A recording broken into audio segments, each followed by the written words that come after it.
Good afternoon. I'll call today's meeting of the Halifax Board of Police Commissioners to order. Apologies for the slight delay. We had some few technical difficulties in getting ourselves started.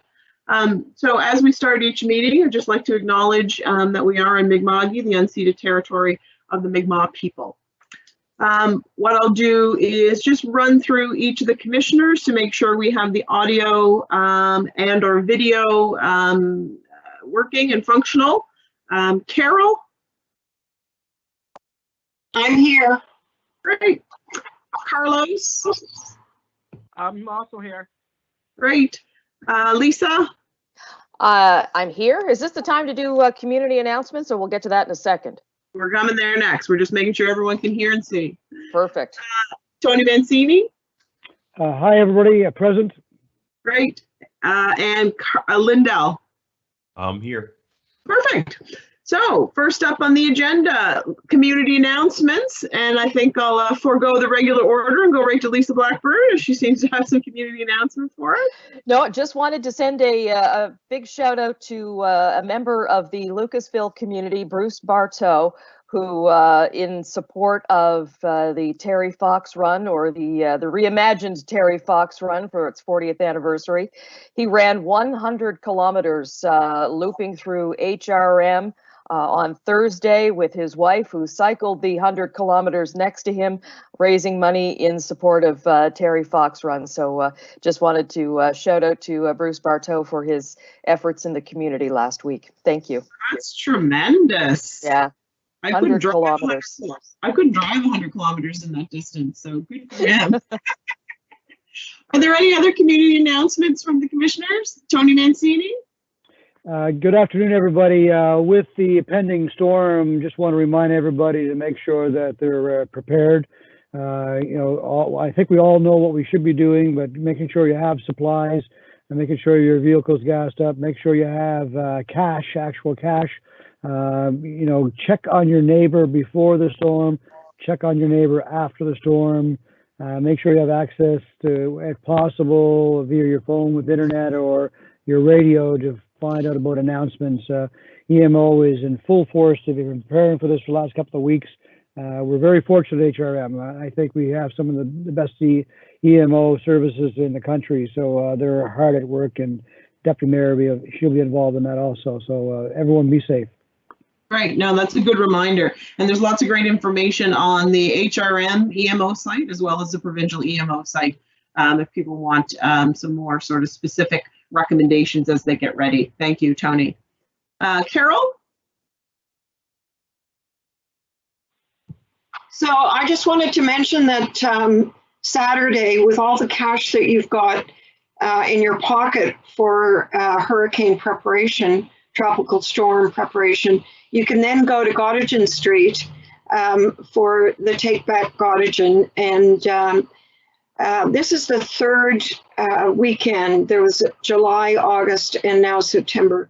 It's a fantastic event, some really great products. And I might mention that one of our own commissioners' daughter, who just turned 11, has a thriving tie-dye business, and she might be there. So, but I've been both Saturdays that it's been held, and it's really worth going. I heard 5% of those funds are going to his campaign too. Is that true? There'll be no official board of police. Do not do that. No. If you've met her, you know that's not true. Oh my, yeah. My daughter will be there. Did she do masks, Lindell? Yes, she does. She does masks. Taya Ties has tie-dye masks. I have an abundance behind me that I will not grab and I use as a product placement during our commission meeting. but yeah, she does. There's t-shirts and skirts and baby onesies and whatever you need, she can do. Fantastic. Well, we look forward to that event. Next, is there any more community announcements before I move on? Seeing none, next on the agenda is the approval of the minutes from August 17th. Someone would like to make a motion for the approval of the minutes? Carol moves that the minutes be approved, seconded by Lisa Blackburn. Is there any discussion or comments on the minutes? No. Carol? One item that I was kind of curious about in the staff reports, item 10.1, the first item under that is the Board of Police Commissioners annual report. That's actually a commissioner item. It's not a staff item. It's something that's written by the commission. So maybe in future we can add that to the commissioners' items when it comes up next year. Hi, Commissioner McDougall. I can clarify that for you. So that report actually comes from the municipal clerk's office and it goes up to council. That's why it's under staff. Navigation process. Okay, any other comments on the minutes? Seeing none, I'll call the question. All those in favor of approving the minutes as presented? Any opposed? Great, the motion is passed. Thank you very much. Next item is approval of the order of business and approval of any additions or deletions. Yes, Tony? Madam Chair, I asked that item 10.2.4 move up to after information items. I have to leave early, and I just wanted to make sure that I was here for that discussion before I had to leave. Great. And what time do you have to leave, Tony, just so that we're aware? Yeah, probably about 1:15, 1:20 at the latest. 1:15 or 1:20. Does that give us an issue with quorum, Robin, with Tony Thomas not being here?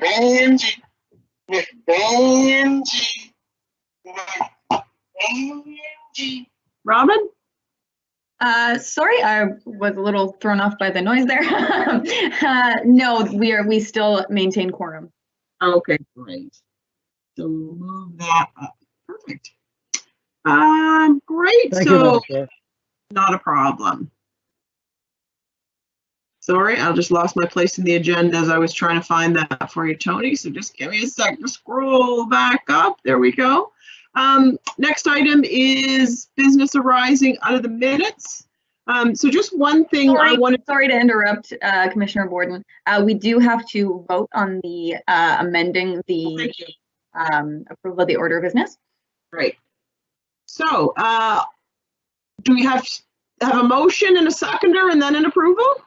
We just have to vote on the to approve the order of business as amended. Okay.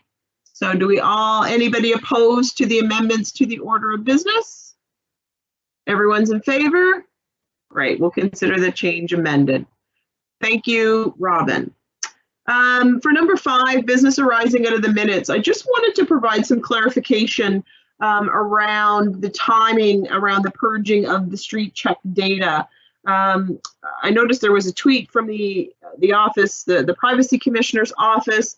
There's been some discussion and we did receive some correspondence regarding this at all. So I just wanted to make clear, and we'll ensure that this is reflected in the minutes in detail, that there is no plan at this point in time to purge the data at the end of September.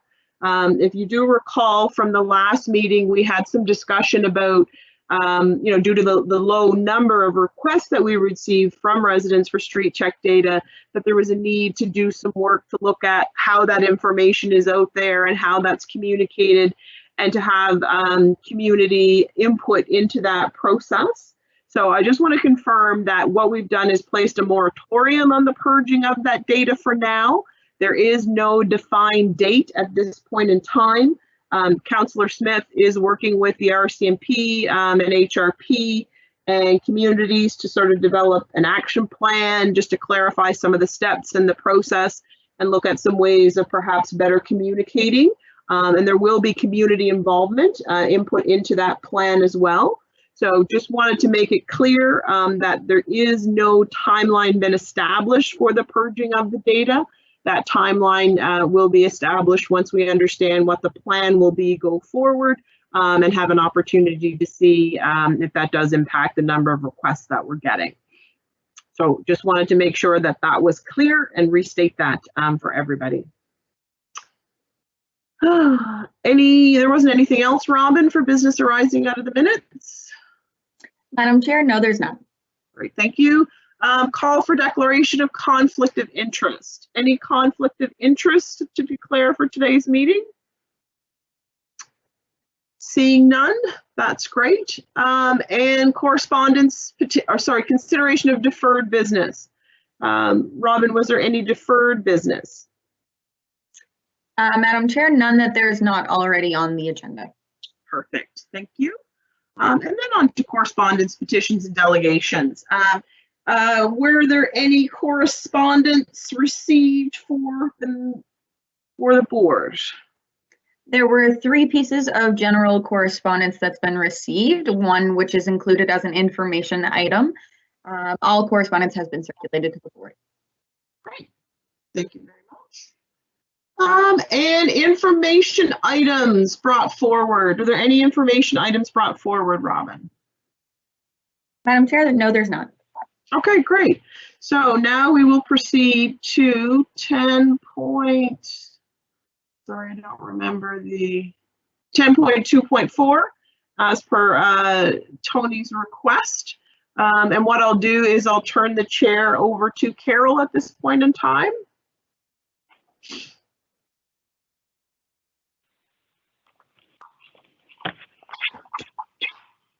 Thank you. 10.2.4, we have before us defunding the police, and it's further discussion with a motion for us to consider. I think I would like us to get this motion on the floor first. So if, and I believe it's Natalie who's making this motion. So would you read this out to us, and then we could have a seconder, hopefully, and begin the discussion. Yeah, so I move that the Halifax Board of Police Commissioners appoint L. Jones to develop a proposal for the board's review and approval on the composition of a committee to recommend a definition of defunding the police and investments to support communities and public safety. So moved. I will second that. Carol, you're muted. Thank you, Lisa. Is there any discussion? Perhaps I'll go through the list of people as we've got here. So first of all, I wonder, Commissioner Beals, are you, do you have... Carol, perhaps first would be in order for Natalie to speak to the motion. First okay. Of all, because it's her motion, and then go to the other commissioners. Okay. Can I, sorry, really quickly, also because Tony wanted to move it, would it be good for him after Natalie to speak, just so he gets his piece in? Okay, sure. Okay. Thanks, Madam Chair. The motion's been put forward. We've certainly had some discussions, in light of the current environment, the social justice movement, and really is defunding the police is a big part of that.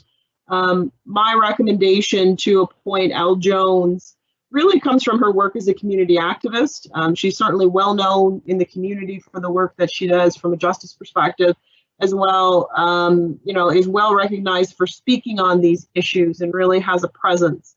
I think that defunding is at its heart a community movement. The challenge for us is it has many different interpretations, everything from abolishing the police on upwards. So I think it's important as we decide what that means for us to guide some of the work that we'll do in future, that we get that community perspective in the recommendation, so the board would have the opportunity to discuss further, and it could help certainly guide the work of the board in future. I think it's important to note, when we have that community perspective, that's really what we've talked about is, you know, we need a new way of doing things. And I think involving Al Jones and, you know, the contacts that she has in the community will give us the information that we need to move forward. Thank you. So, as suggested, I'll call on Commissioner Mancini next.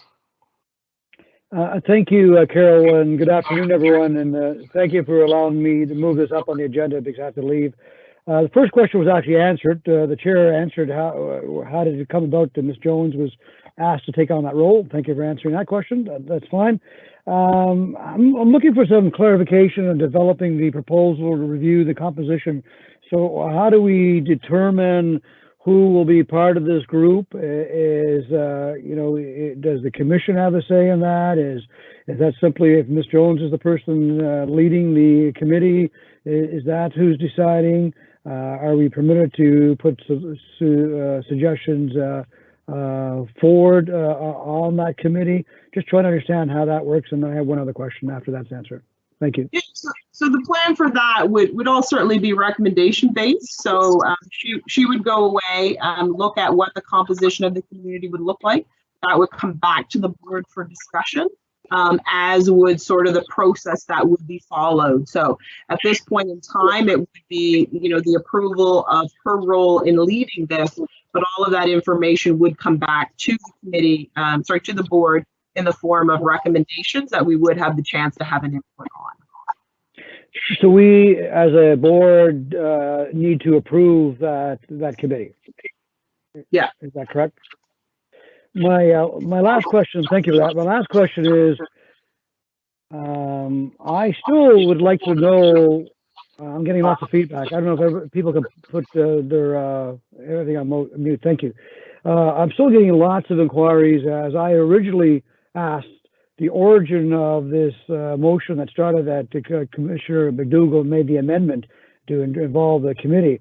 The response was given to us when it first came to the board that it came out of the clerk's office. Well, it may have come via the clerk's office, but no one in the clerk's office wrote the motion. I would still like to know who was the author of the original motion. It was never disclosed and no one stepped up to it. And I think that's important as we proceed. I think we discussed that at the meeting at the time, Tony. That was a motion that did come from the clerk's office. It came at the last minute because that was addressed by Marty as a procedural issue, that when that was going forward as an information item, that we did need the motion to go with it. So that is where it came from. But that's not my question. My question, who is the author? I know it came from the clerk's office, but nobody in the clerk's office wrote that motion. They come via that. So who wrote it? Marty, I'd like the solicitor to speak to it, please.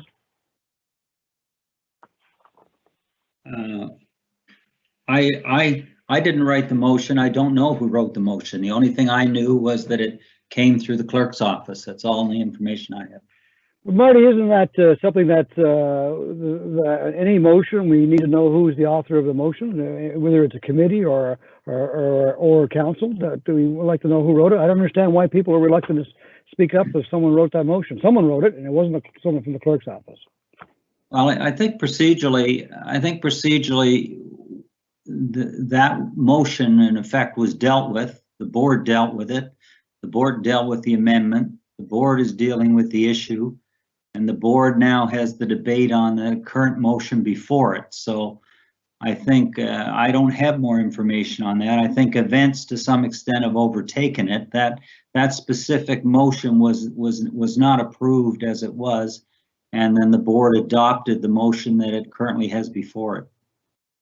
It causes challenges for those watching and paying attention to this very important topic when no one's willing to step up and say they wrote this motion. And so it's almost deceiving to folks. So it's unfortunate, Marty, and I think that really, I don't know if this is out of order or not to have that disclosed.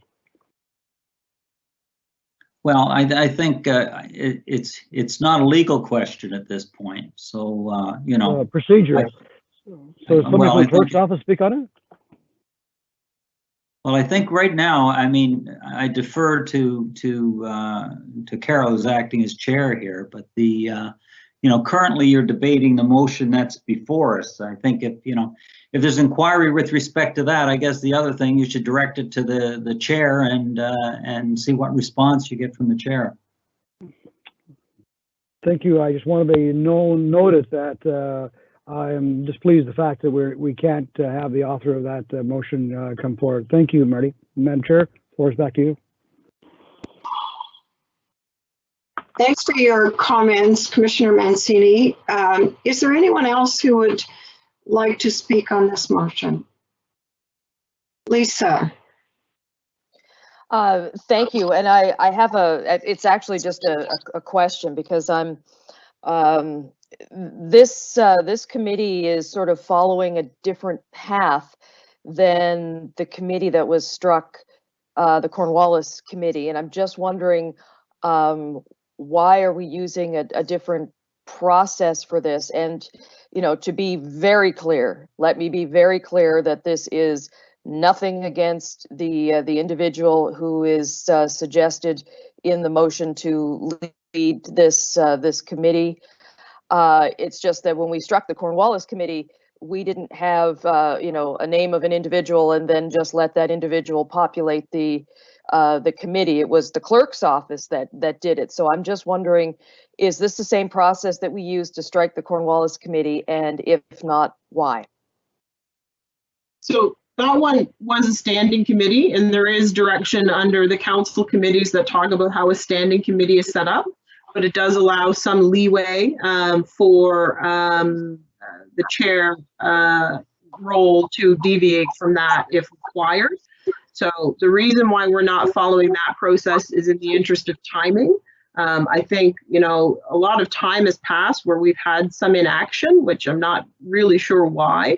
I think, the timing, the further delay that would be caused by establishing, using those standing committee rules is of some concern. And I don't know that this really meets that true definition of what a standing committee is. So I think this, in my mind, is appropriate given the situation, given the real community perspective that we need for this. I think it's an effective way for us to do this. Okay. And as has been already established, Ms. Jones will come back to us with a report with recommendations for the composition of the committee. That is correct? Yeah, that's how the motion reads. Okay. No, I just want to be completely clear to, folks that are watching at home that this is how it's going to work out. All right. No, that was the only question that I had. Thank you.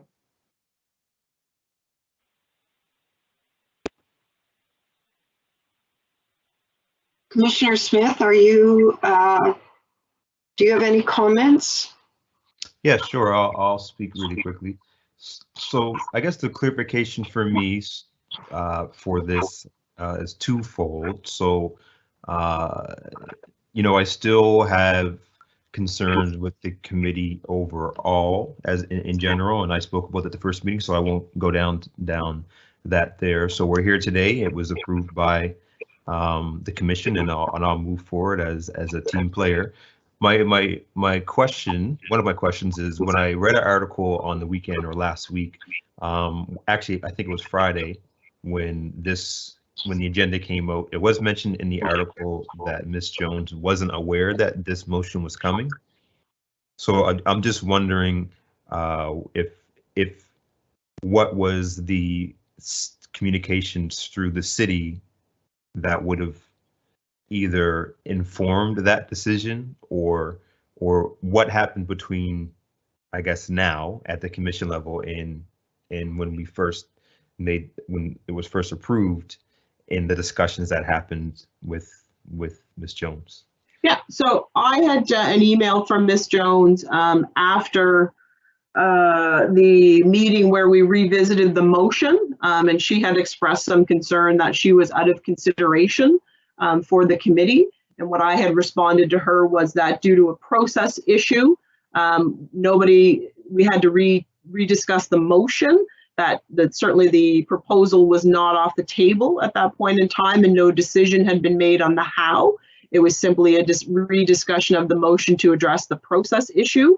I subsequently sent her an email, Lindell, because I was aware of that conversation as well, and extended my apologies to her. I had assumed by her, expressing displeasure that she was no longer in the running, that meant she was still interested. So I had gone forward on that basis. So I extended my apologies to her via email and asked her to be in touch with me if she was no longer interested in pursuing that. And I didn't get a response from her. So that will certainly be part of that, to revisit that and make sure that that's the case. But I'm confident that it will be. Okay, so for clarification, you're confident that she'll still be interested, not confident that she won't be interested. Yes, correct. Okay, all right, gotcha. So, and then the other piece for me really comes down to, if this is moving forward and it's accepted by Ms. Jones, and obviously there has to be some what's the word I'm looking for? Principles, that's not the word I'm looking for, but principles around how the committee and what the roles will be, and et cetera, et cetera. What is our timeline? Like, are we looking at the committee to determine a timeline, or should we be attaching some sort of timeline now, asking the committee to come forward with recommendation, or it's hard to say because we don't know. Obviously, we're going to the community for that to come out of it, but I also am concerned with the timeline because I just know how long committees take through HRM in the process, and there's going to be a lot of very busy people who are most likely going to want to be involved with this. So timeline is a concern for me right now. Yeah, I Yeah. think. Madam Chair, if I could just add, it's certainly open. It's certainly open to the commissioner to make an amendment with respect to a timeline, and go from there if that's the wish.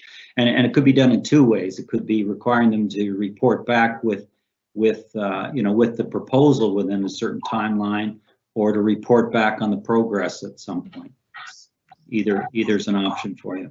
Yeah, and I think the plan was that we would have that as part of the discussions, because again, we're talking about the who and the what, and the details would certainly have to be worked out. And I think it would be important for us to understand the process, but also us to make clear if there are any timelines and time constraints that we wanted to place around that. Okay, I was just waiting to see if solicitor had any comment. So for me, that's it. I will vote in favor because of where we are today. Again, I would rather us not have to make a committee to define it, but at the same time, I think it's important that we move forward and try to get something going in the queue. So thank you. That's it for me. Commissioner Beals, we haven't heard from you. Do you have any comments? I do, yes. Thank you, Madam Vice Chair. So a few of my questions have already been answered. I was more so concerned with the logistics of the start date of the committee and when we expect to have a definition back to the board. So I guess I guess my current understanding is that we're going to wait until that committee is together and then have them come back to the board and advise in terms of a sort of a timeline. So my next question is, do we plan on giving an honorarium for the community members that's going to be working to establish this work? Certainly something that we can look at, I think, as part of the planning. I can't answer yes or no on that. We're doing some digging. Okay, thank you. Yes, perfect.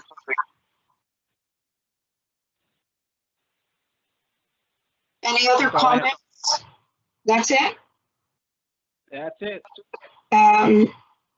Well, do I get to weigh in on this? I do have some comments. If you do want to speak to it, then you'll have to step down out of the chair. Okay. And, you could put Natalie back in the chair while you make your comments. I'd love to do that, actually. Could we do that? Okay, Sir. so I'll assume the chair role. Carol, did you have some comments to add to the discussion? Thank you. And I apologize for my slow chairing of this item, unaccustomed as I am. I feel quite strongly that our commission needs to have some definition of what we mean when we talk about defunding police. And I'm not quite sure that we have that. I certainly have heard a number of different definitions, but I think it's really important and incumbent on us to have our own sense of that. I understand that Councillor Mason put forth a motion, and his motion is very detailed and asks the board to be part of that discussion at some point in the future. But my sense is if we don't have any idea of what we all think as a group, then when we get to that point where we're involved or asked for input, our contribution is going to be all over the map. And I just think it's really important for us to have a sense of what we mean by this ourselves. And so I feel strongly that we need to do this. And so that's really all my comments at this point. Thank you, Carol. I'll pass the chair back over to you. Sorry, can't hear you. Didn't hear you, Nadia. You're all broken up. Sorry, I just said thank you, Carol, and I'll pass the chair back over to Carol. So having heard from everyone, I believe we've heard comments from everyone. I'll call for the question. Wait, before that, Madam Chair, I'd like to have make a comment. Yes. So in response to your comments about not having a definition, it's kind of surprising. We've heard different definitions, but we had a definition presented to us by Dr. Amy Siciliano and Dorico Simons. And that definition was reallocating money from police and reinvesting into mental health supports, education, social services, housing, prevention program, anti-racist education, food security, and alternatives to policing. I mean, I think that's, I don't know if the committee can at least start with that as a starting point, because I think that's a definition that most can understand and get around. When you look at the general public, it's all over the board, I agree. But as far as this commission, that was presented by two individuals that we've asked to present to us, that I think all of us have full respect in the work that they do.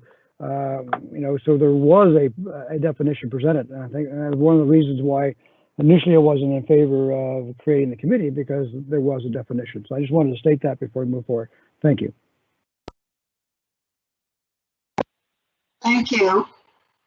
So I'll call for the question. All those in favor? Aye. Opposed?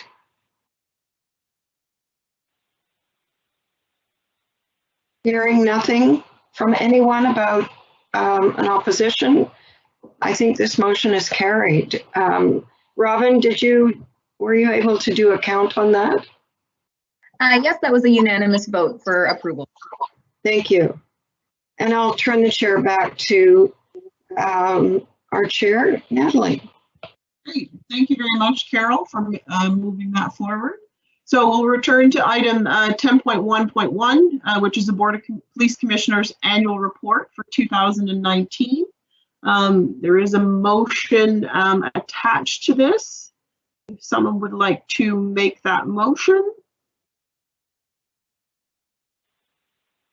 Lisa Blackburn.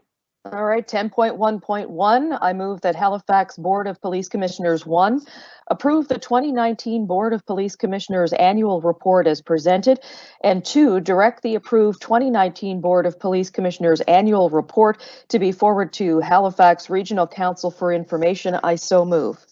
And I see seconder from Carol McDougall. Any discussion on the motion or the report?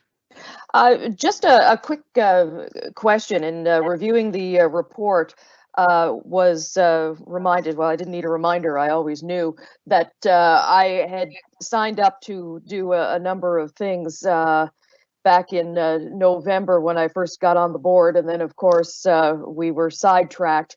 And those things included anti-bias training, among some other training. So I guess this is just, a general question for the board.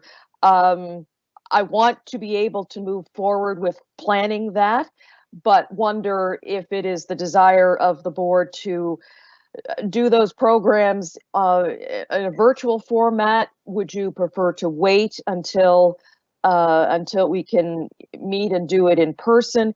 I just throw that out there for thought right now. Don't have to discuss those specifics, but after you've had a moment to think about it, just shoot me an email and I'll proceed accordingly. Thank you, Lisa. Commissioner Commissioner McDougall, any comments? No. Great. Commissioner Beals? No comments. Great. Commissioner Mancini? Great. Commissioner Smith? No. Great. So we'll call the question. All those in favor of the motion, please indicate by saying aye. Raise our hands. Aye. Great. Any opposed? And any abstainers? Sorry, Tony Mancini, I didn't register your vote there. Okay, thank you. So the motion is passed. Thank you very much, everybody. And I'll just end by apologizing. That is supposed to be out in July.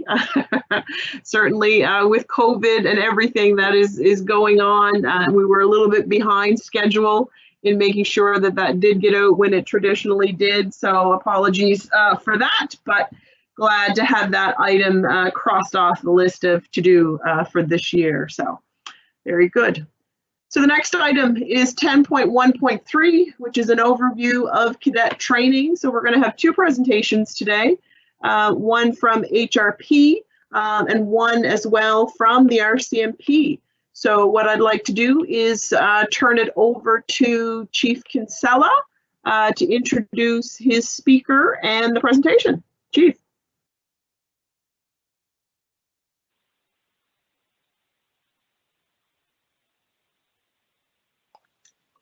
Sorry, Chief, I believe you may be muted, or there we go. Yeah, apologies. Thanks, Chair, and through you, thank you for the opportunity today to have Sergeant Ken Burton present on our recruiting and training program for our police sciences program. As you know, we are in the midst of recruiting. It closes up at the end of the month. Sergeant Burton was the lead facilitator for our 2019 class, and I'd like to turn over the presentation now to him. Good morning, everyone, or good afternoon, everyone. Will they move the slide for me? Or do I do it? Okay. As you can see from our first slide that we've started off by creating a service more reflective of our communities. What we've tried to do with the police science program is to change the way that we have historically trained our police officers to be more in line with the values of the community. And as you can see from our mission, working together to keep our community safe, the working together part is really what stood out to the staff of the training program, that in relation to our recruiting, we needed to get the community involved to tell us really what the police officers should be and allow us to create officers that are relatable to the community that we serve.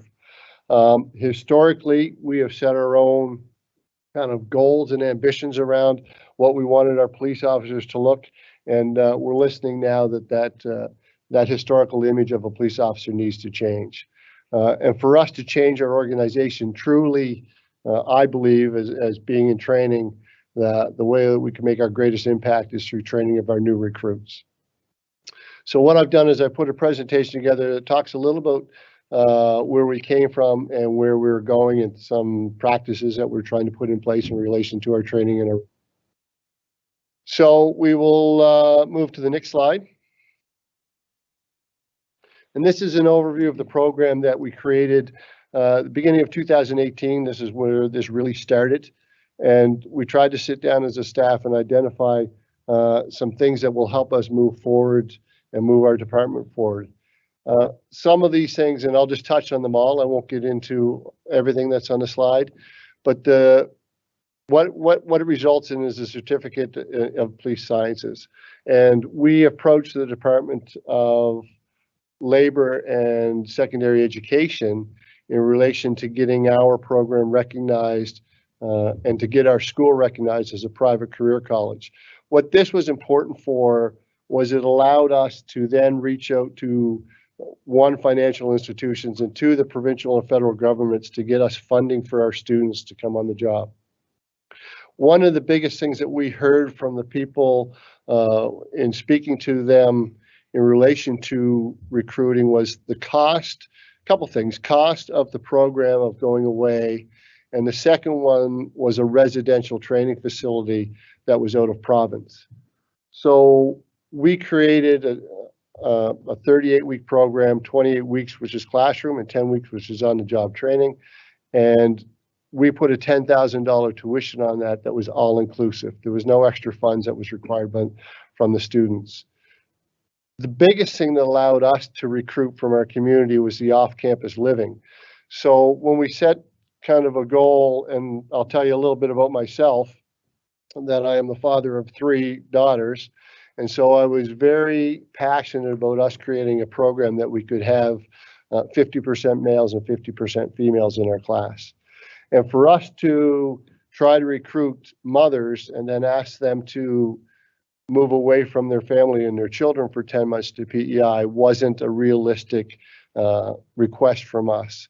So our off-campus living allowed certainly female officers to apply that always had a dream of being a police officer, but could never actually become a police officer because of the situation that they were in.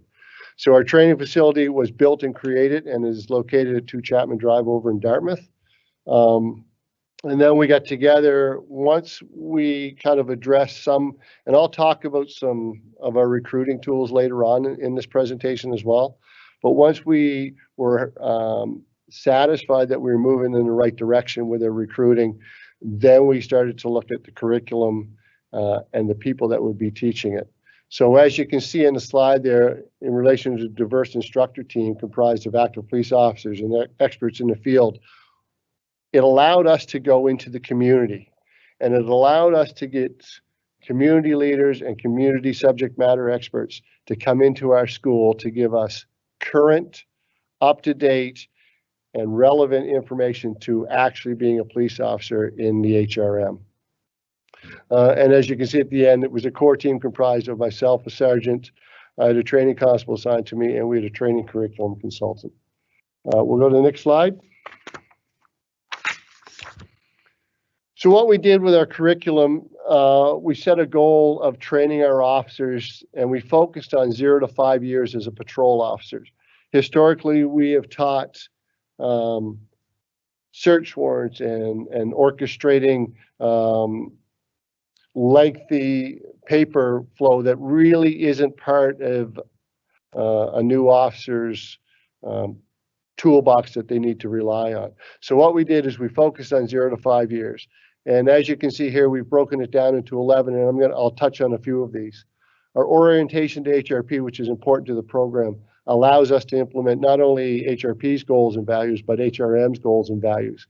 And as we all know, that these have been comprised of lots of consultation with the community at large. So instead of historically being told these are police values, we've moved to these are people values. We've tried to implement a physical fitness training program that doesn't just work on strength and becoming strong and muscly. It's more of a lifelong health educational thing that we worked on: nutrition, fitness, mental wellness, And we actually brought yoga in with this year, which was met with some resistance, but after the yoga started to grab a hold, a lot of our cadets and a lot of our police officers became very interested in it. Some of the bigger items in relation to our training program was the historical use of force and firearms. That we've actually created a de-escalation use of force and firearms proficiency, because when we hear the term firearms, we think historically about shooting a gun, where we felt that firearms proficiency starts from actually making that decision to pull out your firearm, to having the skill set to use it properly, and the safe handling of it. It's a bigger thing than just using your firearm. So we try to take it from teaching people how to shoot to teaching how to make people responsible with a firearm. De-escalation was put in front of use of force because one of the focuses of our cadet class was that use of force needs to be used at the very, very last resort. And so we tried to include lots of modules that would teach the skills of de-escalation, and I'll touch a little bit on them later as we get going. Introduction of law, we used the local Crown Prosecution's Office, which allowed us to use current lawyers that are teaching current issues that they're seeing in the courthouses of HRM. Our criminology and community response model was taught by Dr. Chris Giacomantonio with some students from St. Mary's University, some grad students bringing St. Mary's University in.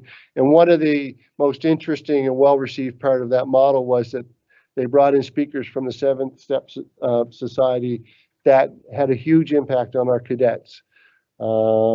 Diversity, I don't know if I have enough time to talk about diversity to the length that we implement it in the program. What I will say is that everything that we did in the class had a lens that would reflect on the importance of recognizing diversity in our community.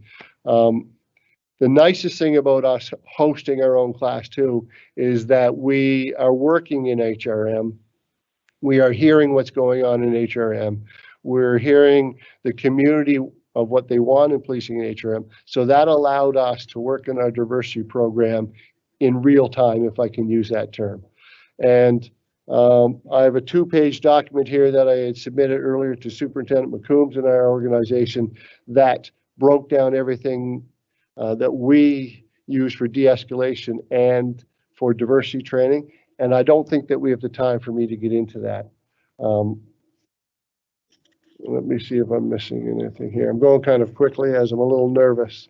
And we can come back to that if you have questions. Police vehicle operations, Motor Vehicle Act, that covers all our local laws and bylaws.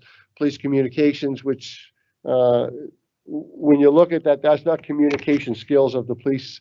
That's actually how the police talk to other emergency operations in other areas. And then the field experience on the job training, which was important to us as well. We trained our own cadet officers and our own coach officers. And in training our own coach officers, then we had the ability to kind of pick and choose proper field training officers that truly reflected what our program wanted and what our department wants in our officers. We'll go on to the next slide. And this is a breakdown of our 2019 class. On October 11th, 2019, Chief Kinsella swore in 23 cadets that successfully graduated. The breakdown of them, as you can see, 23 cadets, 11 were female, 12 were male, and the diverse representation was African, Nova Scotian, Bosnian, Icelandic, Indian, Indigenous, Canadian, Jamaican, LGBTQ2+, multiple languages, and generational. We range from age 22 to 44. One of the important parts of our demographics was the vast spectrum of formal education and previous career work experience. It allowed us as a class to sit down and share stories and share experiences, which when we talk about training a diverse class, that what we saw as a staff was one of the biggest learning opportunities for us, was just to share with each other. Next program, or next slide. This is just a recap of the advertisement that we used in our recruiting strategy, the Join HRP Cadet class. Important for us was that we were seeking compassionate, community-minded people who reflect and diversity and appreciate diversity. Next slide. Our 12-step application process is broken down here. I'll quickly go through it. That you apply, our screening. The screening is actually the looking at your application to ensure that you meet all of the conditions and requirements to be a police officer in Nova Scotia. We have our aptitude test. We have our PAIR test, which is our physical fitness test. We have a suitability assessment, which is an assessment tool which allows us to determine whether or not somebody has the personality traits that we're looking for in a police officer. Pre-appointment polygraph booklet, which is you fill out a questionnaire that you answer yes or no to a lot of things, and you disclose basically about the way you grew up and your history, and that is forwarded to our polygraph operator. Then we would have a board interview, your pre-employment polygraph. So if your pre-employment polygraph booklet was sufficient and met the mark, then you would go forward to your pre-employment polygraph. After that, we have a medical exam, background investigation, which is where officers would contact your references and or family and or previous employers. Then we have psychological testing. This is put in place for us to ensure that we have people that are going to have the ability to carry out the goals and values of our organization. The simplistic way of saying is that we don't want narcissists in our organization. And so this is what this is kind of looking at getting rid of. And then that leads them into the police science program enrollment. Next slide. So what have we done in our recruiting and our hiring practices? So what you see here are kind of three verbs that I wanted to get verbs what we're actually doing. So we've targeted outreach sessions for recruitment for new immigrants. We have ongoing dialogue with the African Nova Scotian community leaders, and we've implemented and we've opened up communication with First Nations deployment officers. We've also formed a partnership with HRM's diversity and inclusion team. And finally, and probably one of the most important, is that we've eliminated previous hiring requirements to reduce systemic barriers. And what we're talking about there is when I applied to be a police officer, for example, you would need your bronze medallion in swimming. And we know that not every community and not everybody has access to a pool or has the financial funds to take their bronze medallion in swimming. We've also taken away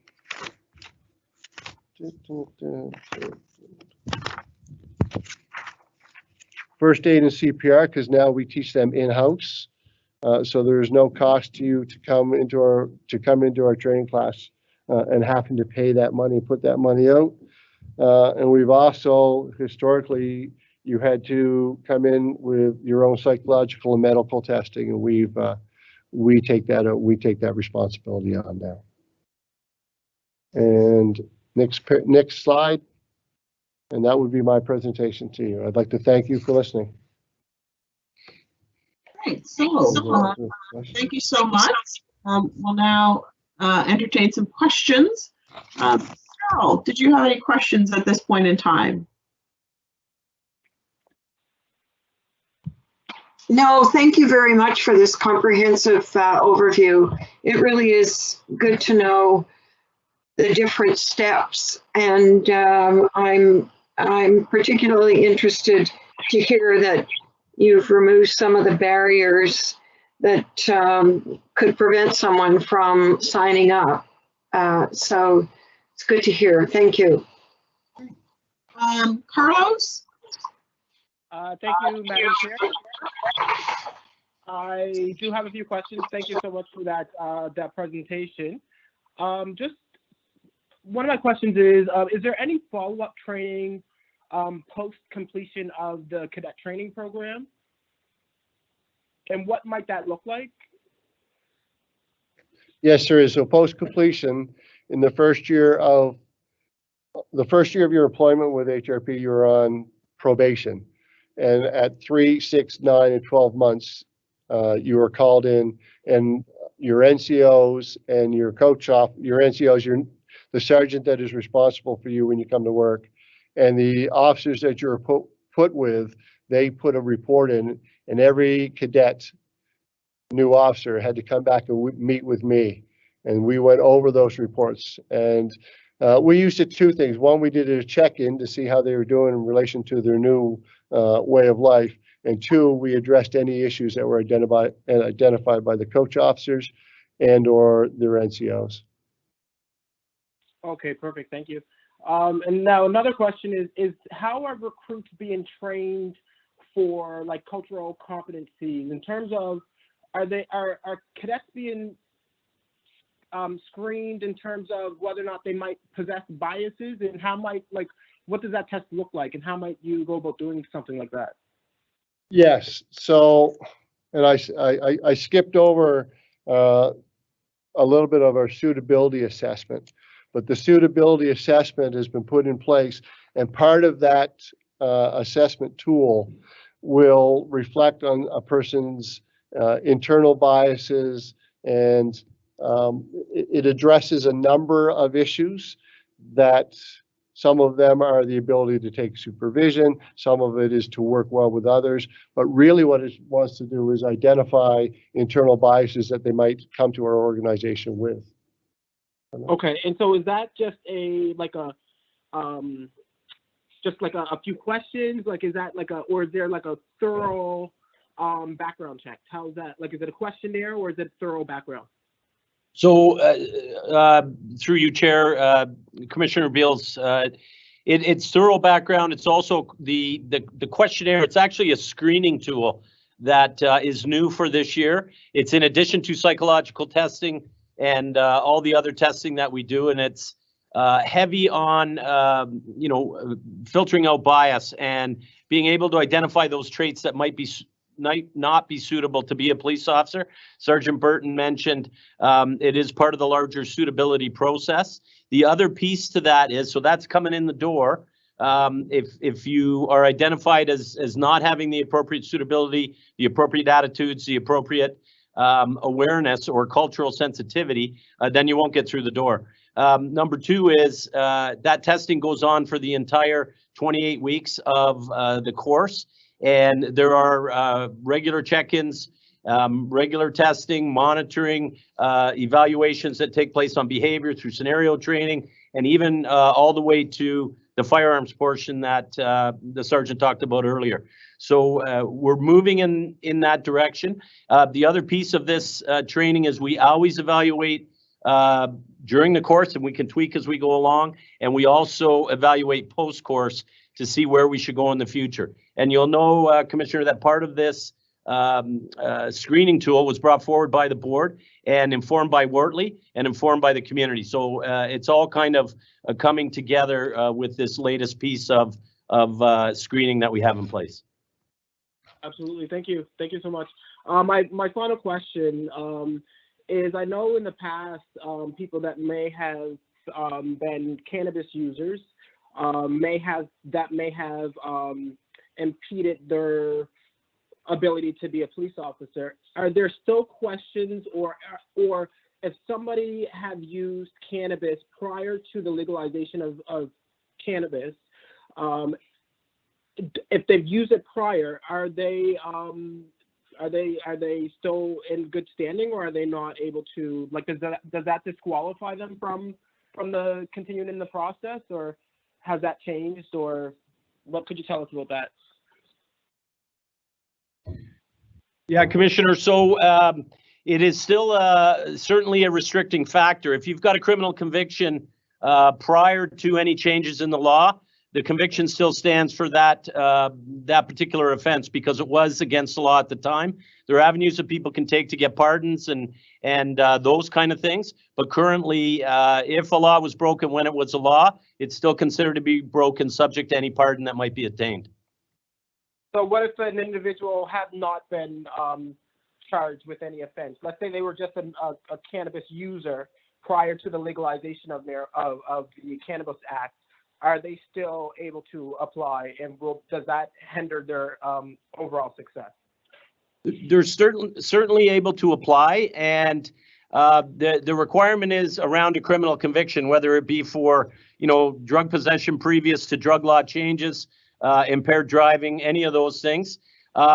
Subject to. But if there's no, if there's no charges, are they still able to, should they still, are you saying that they should still apply? Because I know that there's people in the community, and especially people that might live in some of our most marginalized communities who may have used cannabis prior to the legalization of cannabis. And so I want to know, are they disqualified, and can they still apply? And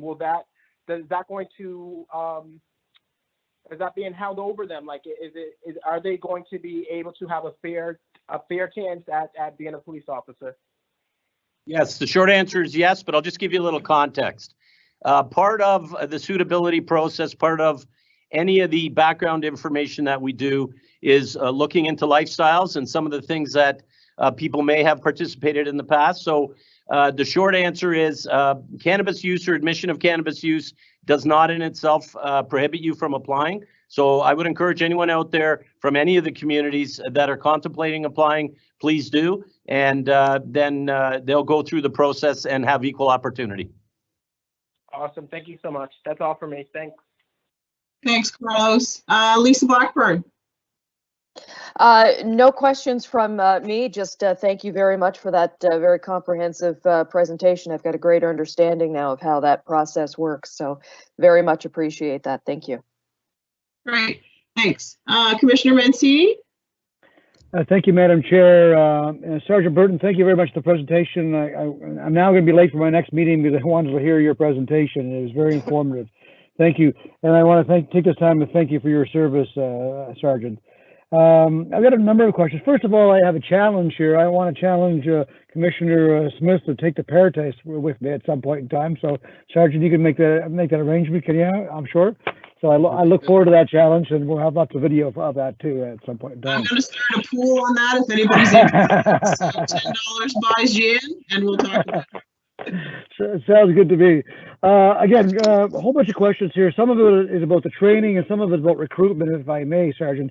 So there's a recruitment going on right now, I believe, and I think the deadline is the end of this month. Are our numbers, our goals of our numbers of people applying, is it up or is it down where you're hoping to be, if you know that? Well, so, Commissioner, through you, Chair, I'll answer the question. So our numbers were in very good shape in regards to the numbers that we have. We have substantial number of people that are in the process, a very diverse group, mix of male and female, and representation from the African Nova Scotian community, the Aboriginal community, and many other areas. So I think we are in very good shape moving forward. One thing that you will recall, we had a start and a finish, and it is September 30th for the end of the recruiting campaign. And we expect to have further applications between now and then. And we've done a number of events, as you'll know. Councillor Smith participated in one with Superintendent Simmons to reach out. So that is ongoing right up until the 30th, but we're in very good shape, and we have a lot of people from all across Nova Scotia very interested in becoming a police officer. Thank you. What about experienced police officers? So someone is in the RCMP or in another force. Is the process the same for them if they're already experienced and they apply here at HRP? Yeah, that's a different process. What we do is we hire what we call lateral hires, and so we would put an advertisement out right across the country for experienced police officers to apply, and if they apply and they are successful in their application process, then they will attend Northbrook for a 3 to 4 week training program that will allow us to teach them some of our values and some of our provincial laws if they're coming from out of province. Okay, that's great. Is there an ideal profile that you're looking for, Sergeant, when you're looking for, obviously we talk about diversity a lot, and rightfully so, but beyond that, is there a certain profile? Are you looking for a certain age group? Is there a certain kind of experience? I suspect how long have you been on the force, Sergeant? 32 years. Well, that's amazing. So when you were hired 32 years ago versus what they were looking for then and what we're looking for now, it's a different world, right? So is there a profile that you're looking to fill? Is there a number? I know the process you walked us through, but are there a number of check marks you're looking for just for candidates? I think the simple answer there would be no. I think if we want to be honest and say that we're looking for diverse candidates, and I don't really want to get into putting boxes down besides their names. You know, we have set requirements that you need to have your grade 12 or your grade 12 equivalency, and that you need to have certain courses there, and you need to have a driver's license, and you need to have Canadian citizenship. Outside of that, we are looking for, and we touched that on our very first slide, we're looking for diverse people that we believe have the skill set and the personality and the desire to make the community better. So those are pretty broad. I'll get the chief to add his 2 cents. Yeah, through you, Chair, to the councillor. You know, it's an important question, and we appreciate it. It's something that we're on the lookout for all the time. We're looking for people with compassion. We're looking for people that care about the community. We're looking for people who are committed to helping people, and really we want people that are looking to make a difference and a positive difference within the community, whether that be post-secondary education, post-secondary work experience, or any of those things. So that's really what we're looking for, along with what the sergeant said. And really, at the end of the day, we want people who are interested in delivering excellence and serving their community, and people that are willing to do the right thing at the right time for the right reasons. So we have a number of screening tools and processes that filter that out and help us make those determinations. And to the sergeant's other point, diversity is the key factor. We are constantly on the lookout to do our very best to ensure that our police service represents the community that they serve, and that's one of our major commitments that'll continue on as we go forward. And what about the, Sergeant, you talked about the de-escalation training. Can you give me some examples? Because, you know, to be quite frank, here we are, we know what's going on around the world and the issues, and we've seen in our own backyard with residents here, and people, you know, would say, is that the only way that situation could have evolved, right? And so we know the situation's here.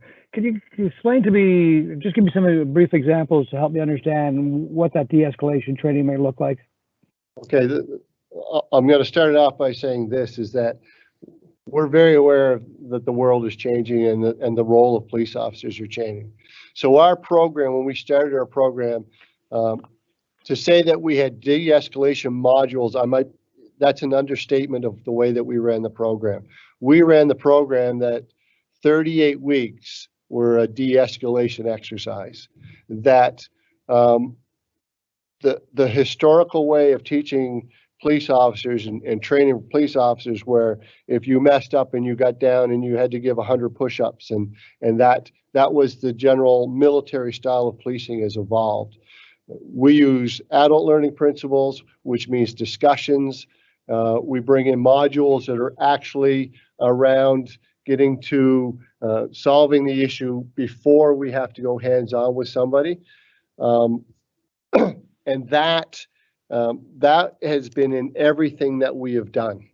And so, yes, we have our formalized training with our fair and impartial policing module. We have our formal training in our verbal judo module.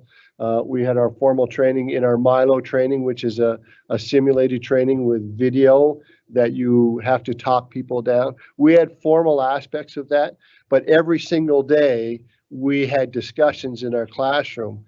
And you know, one of my proudest moments was when, at the end of every day, when they would come back from whatever module they had, I would sit with our cadets and our staff, and we would close the door and we have a discussion, because let's face it, the culture of policing is, we're trying to move that forward. And we will still have some people that they're not as far forward thinking as we are. And so some of the messages that the cadets were getting were confusing to some of the cadets. But those 5 days a week, every day that they're in class, we would have a reflection at the end of the day to talk about exactly what the chief said, doing the right thing at the right time for the right reason. And that was every single day we finished our days with that. And what about mental health? I missed that in your presentation if you alluded to it, but and that's been, we talked about defunding the police earlier, and that's a big part of it, because a lot of officers now are involved in mental health calls, and many realize that, and because the officers are probably the only ones available at the time when a lot of those calls happen, so you guys are there and gals are there. So, is there any training around mental health and how to interact with those that are having mental health crisis? Yes, so we had formalized training in that as well, and Capital Health was involved in that. We had, his name is going to escape me, White. His name escapes me. Anyways, we had what we called EDP, 3 days of formalized training through him, through Capital Health, that he came in and he tried to break that down as best he could. We also had a 5-day suicide intervention and crisis management course, was also reflected on that, which was our formalized training. But again, it goes back to a lot of the skill sets that I'm teaching you. They're not standalone skill sets. So when we talk about use of force, for example, we can't talk about use of force without talking about diversity and talking about mental health, because they all go together. And so the nicest thing about our program is the lens was, it took all those in and put them together and allowed us as a training staff to not teach kind of silos of information, but to try to teach that all together. So when a young officer responds, they're not trying to break down 3 different skill sets. The skill set that they've been privy to has been all encompassing. And my final question, Madam Chair, if I may, is, you showed us the 12-step process. Is there a part where those that fall off, that don't make it through the process, is there a particular step that those that do fall off, is it consistent, or is it all over the board? It is truly all over the board. The aptitude test is kind of the first hurdle. And then the pair test, the physical fitness testing, and as you and Commissioner Smith will find out, is quite a process. Yeah. The suitability assessment, and the chief mentioned that this is a new kind of assessment tool that we're using this year. So I don't have any data on that. For polygraph, obviously, yes. All over the board. It's straight through. Yes. Yeah. Look, thank you very much, Sergeant Burton. 32 years, it's amazing, sir. Thank you for your service. Now I'm truly going to be late for my next appointment. Madam Chair, I have to leave the meeting, but thank you all. I appreciate it. Cheers. Thanks, Tony. Take care. Commissioner Smith. Thank you, Chair, and I guess I have to hit back the gym soon. Thanks, Councillor Mancini, for that. And Sergeant, thank you for the presentation. Lots of great information, and I'm pleased to see some of the adoptions that have been made to allow a broader diversity of folks to get involved. So my questions mostly, well, 2 of them, Councilor Mancini asked, and one, well, I had a few questions, and Carlos also, Commissioner Beals also asked other ones. So there's two questions I have that are left. So one, I'm wondering, Sergeant, when I look at the cadet training program, applied sciences outline that was in our package, and it breaks down the number of hours on certain courses and whatnot. There's a few that I had questions on, and maybe I don't know how deep we want to get into it, but when I think of today's context of what's happening around policing, but also just how policing has changed in general. I wonder when is the last time, and this is a twofold question. So one, I'm wondering when's the last time we, as well, I guess you as HRP looked at the modules, and I don't want to use industry standard because it's different depending on what you're looking for, but looked at it and got an idea of what's happening around the country or the world around policing and in what the focus is. And also when I look at that, some of the things that pop out to me is like I know this is just I guess a guideline, because obviously once you get in, some conversations might change and go longer or shorter. But for me, when I see that bias-free policing is only 1 hour, and Charter of Rights and Freedom is 1 hour, persons in custody is 1 hour.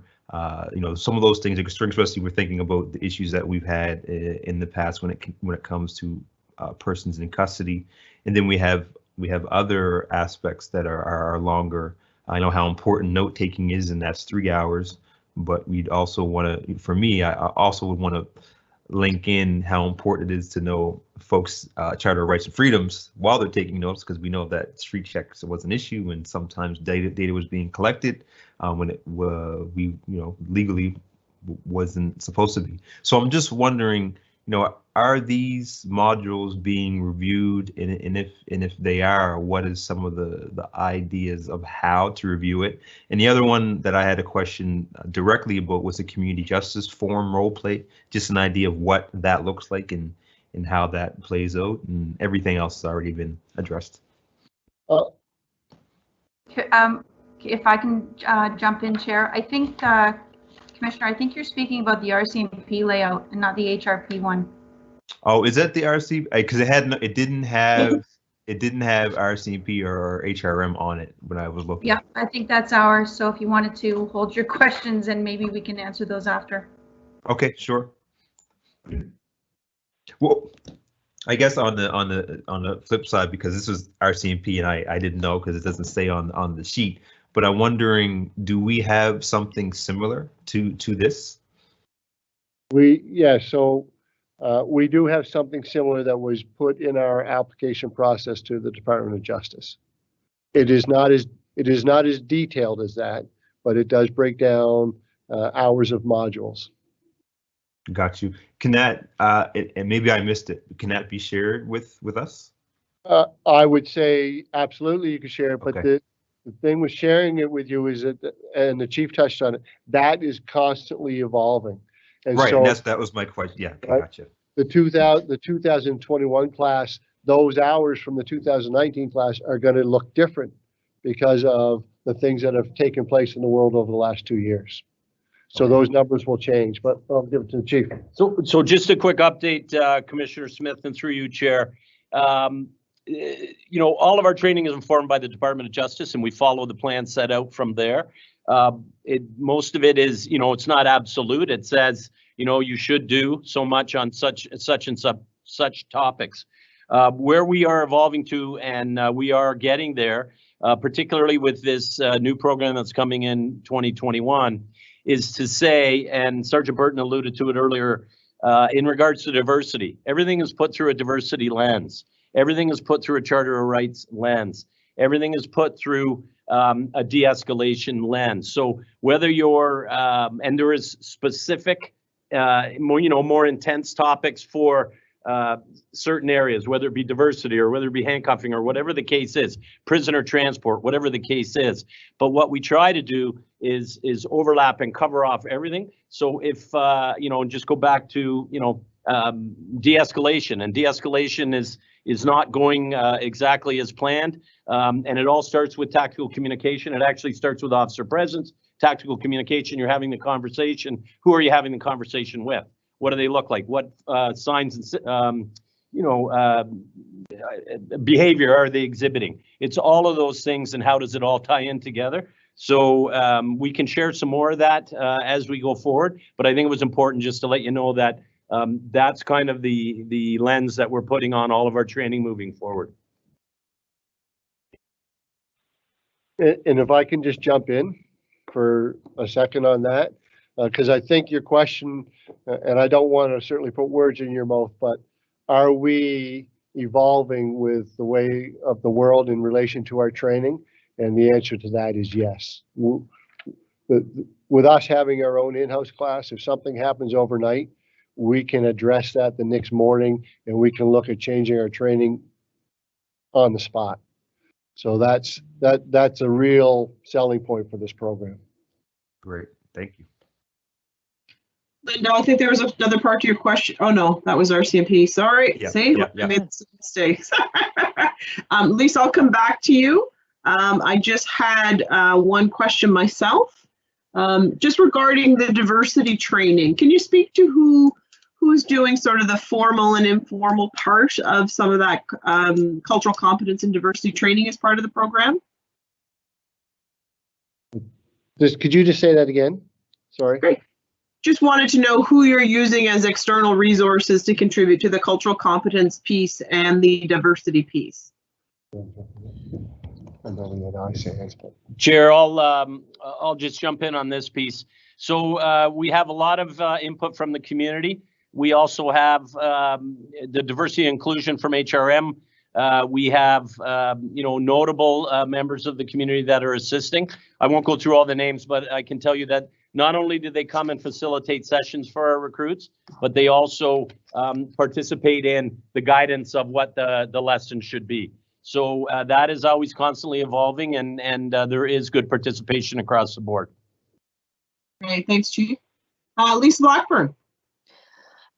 Hi there. Sorry, this just popped into my head as the conversation was evolving, and Sergeant Burton was discussing the this is cadet training and how that training is moving and evolving as the world moves and evolves. And I'm just wondering, are we seeing that type of training further up the ladder? I mean, would somebody with say 36 years on the force be expected to take this type of cultural competency training, or is this all just focused on the new recruits?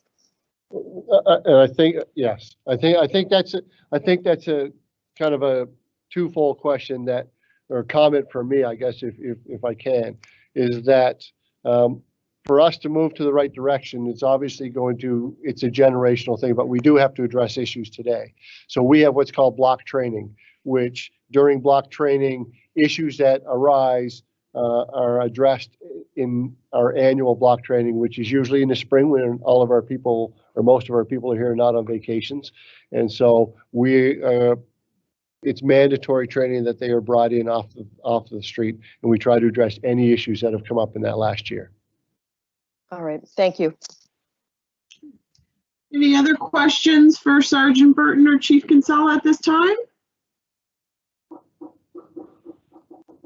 None? That's great. Thanks to you both for the information and for presenting that today. Much appreciated. Thank you very much. Great.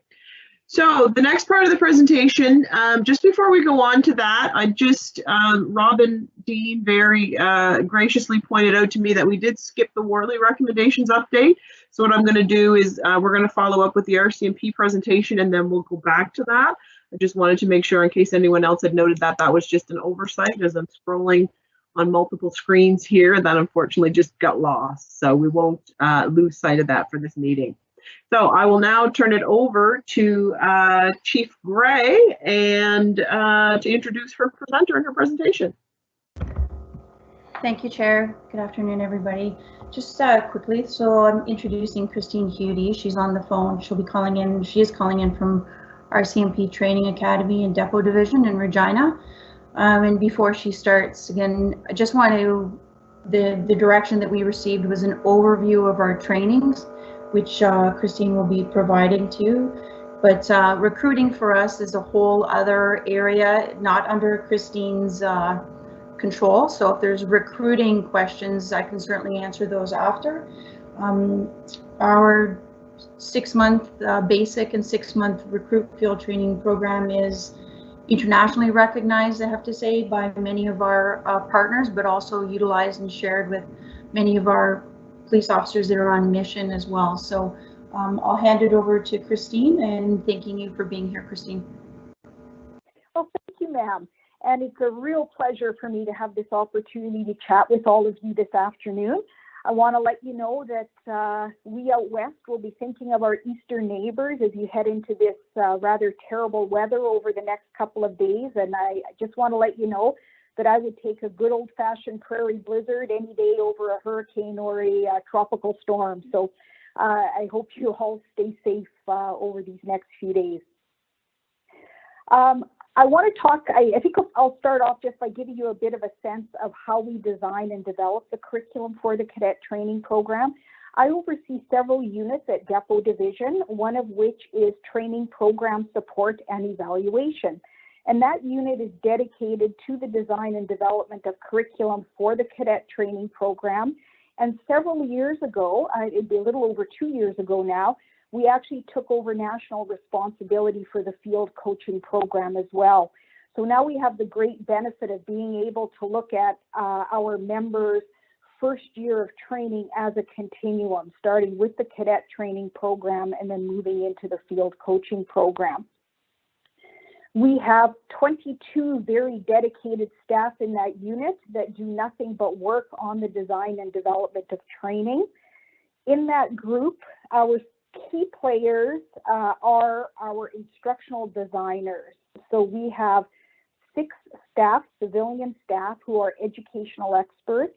They all have graduate degrees at either a master's or doctorate level, specializing in instructional design, adult education, and/or educational technology. And they work in collaboration with our police officers, who are the content experts, to create training. We are very committed to following academically validated instructional design processes with our curriculum, and that is the full cycle of instructional design, starting right from needs assessment to evaluation. And I'll be talking a little bit about some evaluation processes that we have underway right now. Because we have a unit that's dedicated to this work, we make anywhere in the area of about 150 to 200 changes to our material every year, as well as having several major projects on the go at any time where we're sort of overhauling a bigger chunk of the curriculum. We've been doing a lot of that in the last couple of years, especially with the legislative changes that have happened nationally. So we have a great group of staff, very enthusiastic group of staff, and they all work very, very hard to make sure that the training is in line with the operational needs of the field. And as I mentioned, again, just a reminder that, of course, it is only the first part of our members' training. It is followed by 6 months of training under the field coaching program, and then a significant amount of professional development is done with our members throughout the course of their career. So I sent out 4 documents that I'll be referencing on and off while I'm chatting today. The first is our version 9 outline, and I do apologize for not having that headed as the RCMP version 9 outline, but that is kind of that is the current outline of our training program in all of our different areas. I also sent a copy of the mission, vision, and values, a copy of the CAPRA model, our community policing problem solving model, and of course the incident management intervention model, which is the model that we use to help cadets understand what their authority to use force is under Section 25 of the Criminal Code. So our training program right now is 26 weeks long. It's divided into applied police sciences, so that's the academic area where cadets learn things like law, policy, and their investigational skills. And it's also the area where we get them to bring together all of the knowledge and skills that they're learning across the program. We also have police defensive tactics, police driving, firearms, fitness, and drill and deportment. What makes our program a little unique is the manner in which we teach the cadets.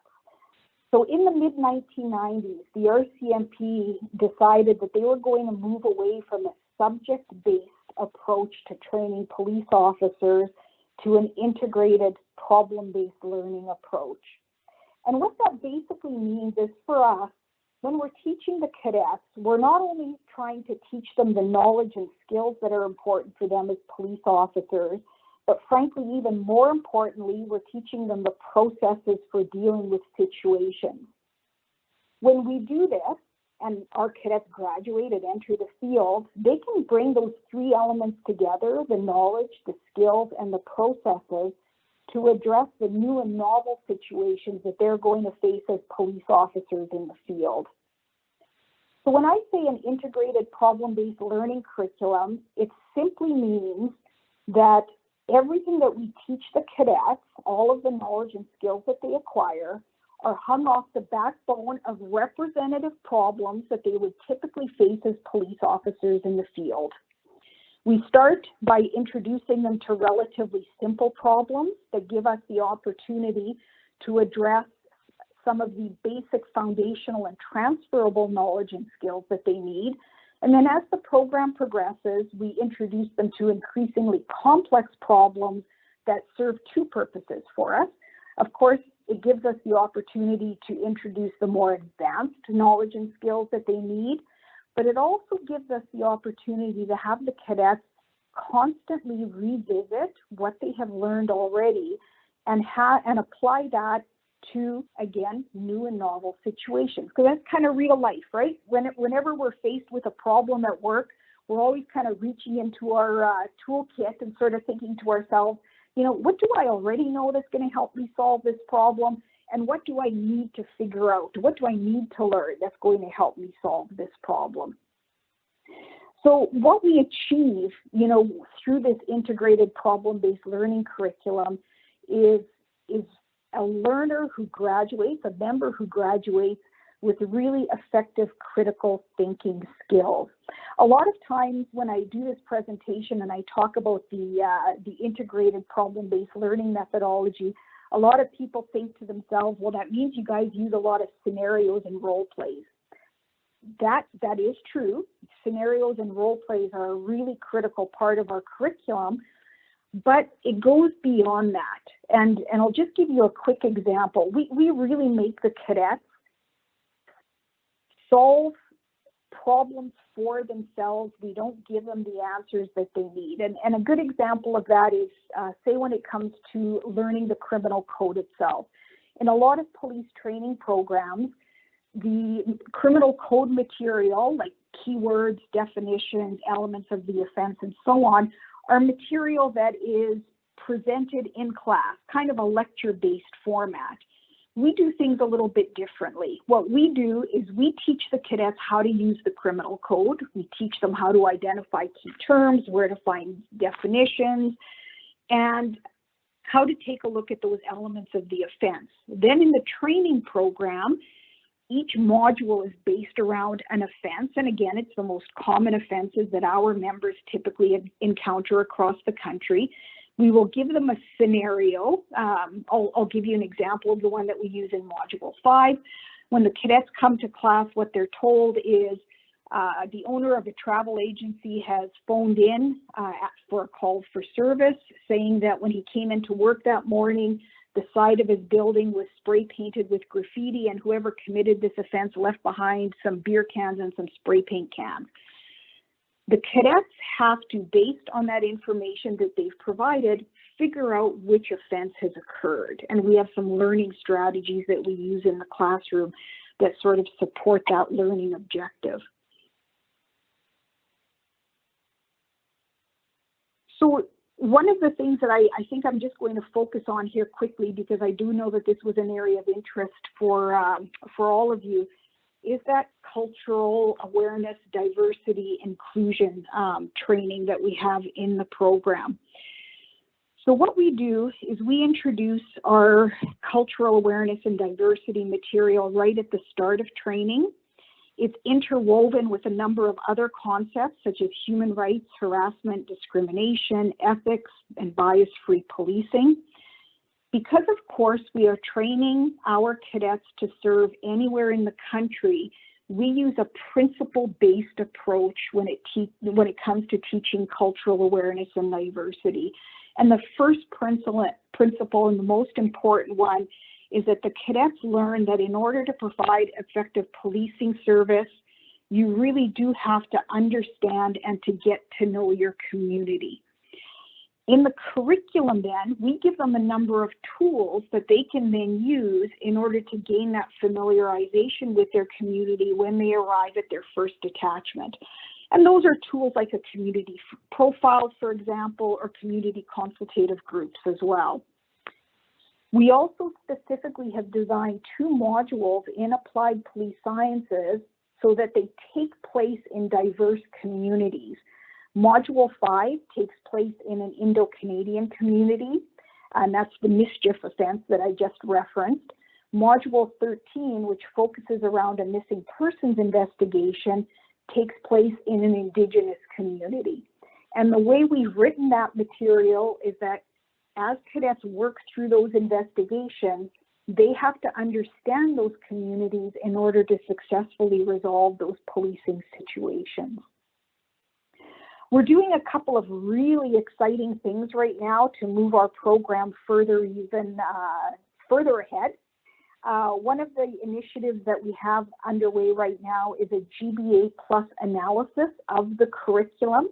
We, much like our colleagues, policing colleagues in Halifax for the last number of years, have been looking at all changes and additions to training through a diversity lens, through a GBA plus lens.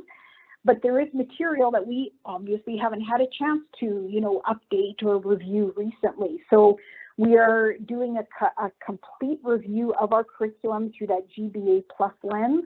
We're using a rubric that we designed in collaboration with our GBA plus experts in Ottawa. We have the very good fortune in that one of the folks that was with the Government of Canada in the Ministry of the Status of Women when GBA Plus was first envisioned as being a critical part of the federal government, she's now moved over to the RCMP. So we have a fantastic resource in national headquarters, and she and her staff helped us design the rubric. We have already completed a GBA Plus review of our instructor training. Everybody who comes to teach in the cadet training program has to undergo a 2-week training program, which is followed by additional mentorship and training once they're on the ground. But we've done a GBA Plus review of our instructor training already. We will be, in collaboration with our internal audit, evaluation and review unit, shortly be launching a GBA Plus review of Depot's environment, because of course what we do at Depot is well beyond the curriculum itself. And as well, we're going to be doing a GBA Plus review of our facilities. Another initiative that we have underway right now is there's a new national online course that's been developed. It's called Cultural Awareness and Humility. And we have committed to providing that online course to applicants before they arrive to take training in the cadet training program. So we're very excited to make sure that people have some of this training before they're even at our door. A lot of what I talked about are some of the explicit objectives and the explicit training that we have at Depot Division that supports, cultural awareness, diversity, and inclusion. But we do a couple of neat things that happen more at an implicit level. And I'll just give you one very quick example of that, because I know I'm running close to the time I said I was going to talk for. And that is, we have a troop of 32 cadets that come to Depot Division for training.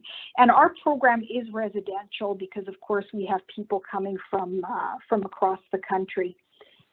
In order to succeed in training, it is really critical for every cadet in a troop to work together in order to develop teamwork. Because every cadet that we have in the troop they can come from anywhere in Canada. They can have any kind of an academic background, diverse cultural backgrounds and so on. Our cadets learn to work with diversity right from the beginning within their troop as well, because they have to understand and appreciate the background of everyone that they're working with. Even though I can't speak to the details of recruiting, I can tell you that you know, we can have a cadet, you know, as young as 20 or 21. I will tell you those are fewer and farther between these days, simply because of the life experience that we're looking for from a recruiting perspective. You know, the oldest cadet that we've had graduate from training is 58 years old. We can have people that have worked in the service, retail, and hospitality industry, to people who have doctorates. We've had physicians come through. We've had lawyers coming through training. We've had, you know, all kinds of people in a troop. The troops are very, very diverse, and it's really remarkable to see how they come together and work together to make this work. The other thing that supports, you know, our approach to cultural awareness and diversity training is the CAPRA model itself. And if you take a look at that, right in the middle is clients. And whenever we have cadets start working through a policing problem, the first thing we have them consider is, who are your direct and your indirect clients in this situation? What are the needs, wants, and expectations of those direct and indirect clients? And how am I, as a police officer, going to strive to meet those wants, needs, and expectations as I work through this policing situation? So that really, again, really enforces the importance of making sure that they're dealing, you know, with what people expect from them as a police officer. That is going to be it for my formal presentation, but I am more than happy to answer any questions. Great, thank you, Ms. Hudy, and also Chief Gray for that presentation. I'll start with Carol. Carol, did you have any questions? Thank you very much. That's it's just so enlightening to hear and to sort of hear about the, I guess I would say, almost mystique around Depot, and the fact that the training all takes place in Regina, and it's a college that I understand is really critical to training. I did go to a conference in Montreal and heard that when we went to visit Gananoque, we heard that officers from their service, I believe it was in Montreal, were trained at Depot too. So would they be part of one of your training sessions with 32 cadets, or it would be an additional group to that? Oh, that's a great question. No, we actually do train a number of officers from our Indigenous policing services across Canada, and they are embedded in a troop in the cadet training program, along with everyone else that we are training to be a regular member with our organization. Thank you. No other questions. Great. Carlos? No questions. Thank you so much for your presentation. Great.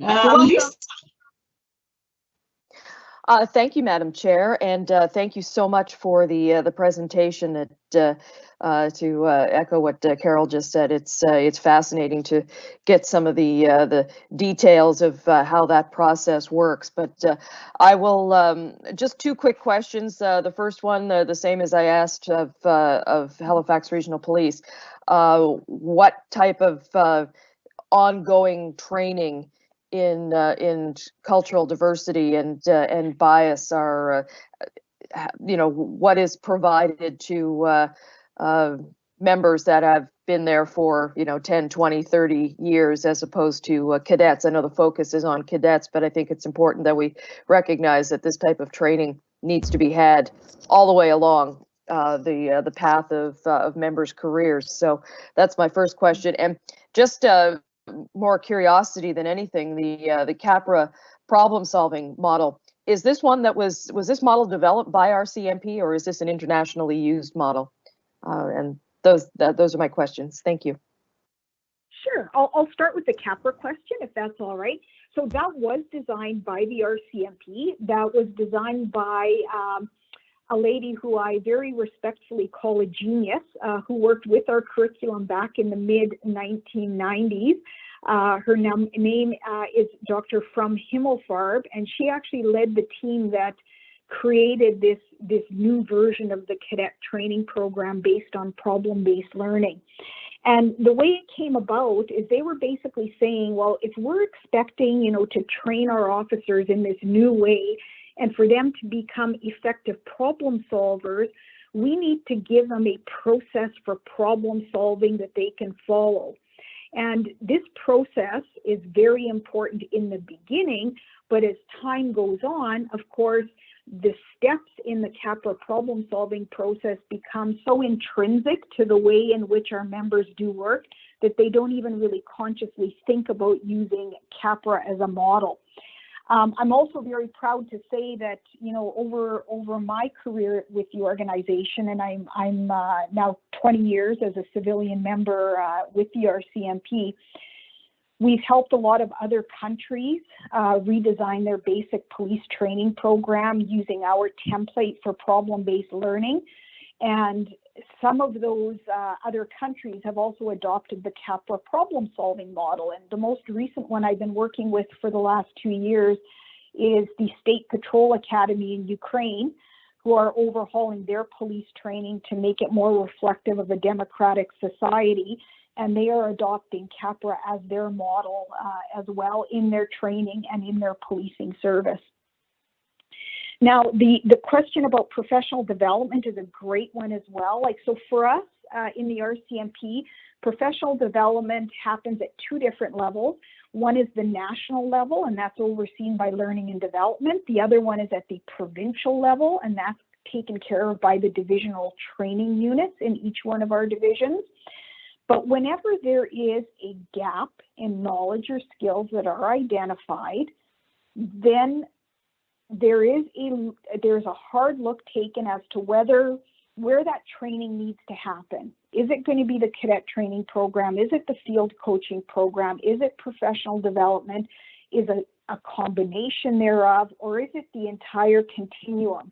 And I'll use this cultural awareness and humility online course that is just getting finished by Learning and Development. All of our members across the organization will be required to take it. All employees, regular members, public servants, civilian members, as an update for those concepts. Beautiful. Thank you so much. No problem. Lindell. Thank you, Chair. Again, thank you for the presentation. Lots of very helpful information. So some of the comments that I had before were addressed in your presentation. So thank you for that. So the other piece that once answering that prompted me is understanding that recruits go to depot for the training. How do you deal with the local environment issues when they get back home? So is that something that the local detachments, as they are now, once they're sworn in and actually an officer, do they take further training to help them with that? Or for example, for us in Nova Scotia with our large historically Black communities, there's a lot of context here that might not be understood in other places around Canada around how to deal with Black communities. So I'm just wondering how you deal with it in general, and maybe even if we want to dig down to Nova Scotia, understanding that aspect as well. Yep. No, great question. That's really a key part of our field coaching program. So that is the 6 months of training that our members get after they leave depot. And the interesting part about our field coaching program is the competencies that we expect our members to demonstrate are the same competencies that outline the standards of performance and behavior in the cadet training program. The only difference being that now we want them to demonstrate those competencies in an operational setting versus a training setting. And one of the really exciting things that we actually just changed, it was probably about a month ago now, is there is a key assignment that is done as part of the field coaching program, and we have changed that assignment so that it specifically requires our new member to look at issues of cultural awareness, diversity, and inclusion in their community. Great. Yeah, lots of great information in this. Yeah, I hope as we move forward, we continue to do what is being done is looking at ways to adapt to the ever-changing landscapes of life. So I hope that we never stop doing that. So appreciate the presentation. Thank you. And I just have one question. I had heard before that you do make special provisions for posting once cadets have graduated for diverse candidates from specific communities, in that they get there's an opportunity for them to be posted back to their home province, or some provision that's a little bit different. Is that still the case? And if so, can you maybe expand on that a little bit if I have it wrong? Christine, if you want. Sorry, I didn't want to cut you off. I know you can't see me on the video, but are you prepared to answer that? Because I don't mind jumping in. You go ahead, please do. Okay, through you, Chair. Thank you. Yes, the quick answer is yes. There are accommodations that can be made for certain members joining the force based on their ethnicity, as there are in expertise as well. So those of our applicants that are from Indigenous, African, Nova Scotian, or other racialized communities are given consideration. However, if that's what they want, not everybody wants to come back to their hometown or their home province, but there's other things that are taken into consideration as well. We have certain programs embedded that identify youth from different communities that we can mentor in preparing them for depot, and as such, then again, consideration is made to come back to their home community. Thanks a lot. I knew there was something there, and I think that's an important thing to point out. So if there's no other questions, certainly thank you to Chief Gray and to Ms. Hudy for that information. Certainly very, very informative, and we thank you for taking the time out of your busy schedule out west, and hopefully we'll continue this discussion on this further as we move forward. Thank you. Yeah.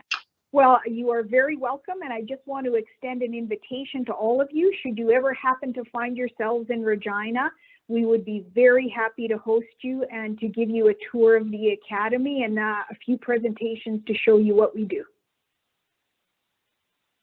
Awesome. We'll make sure it's not in the midst of a prairie winter. Great idea. Take care, everyone. Thank you. All right, bye-bye. Yeah. As mentioned, we'll just back up on the agenda, because again, I do apologize for the oversight. I scrolled past item 10.1.2, which is the Wortley Report Recommendations Update.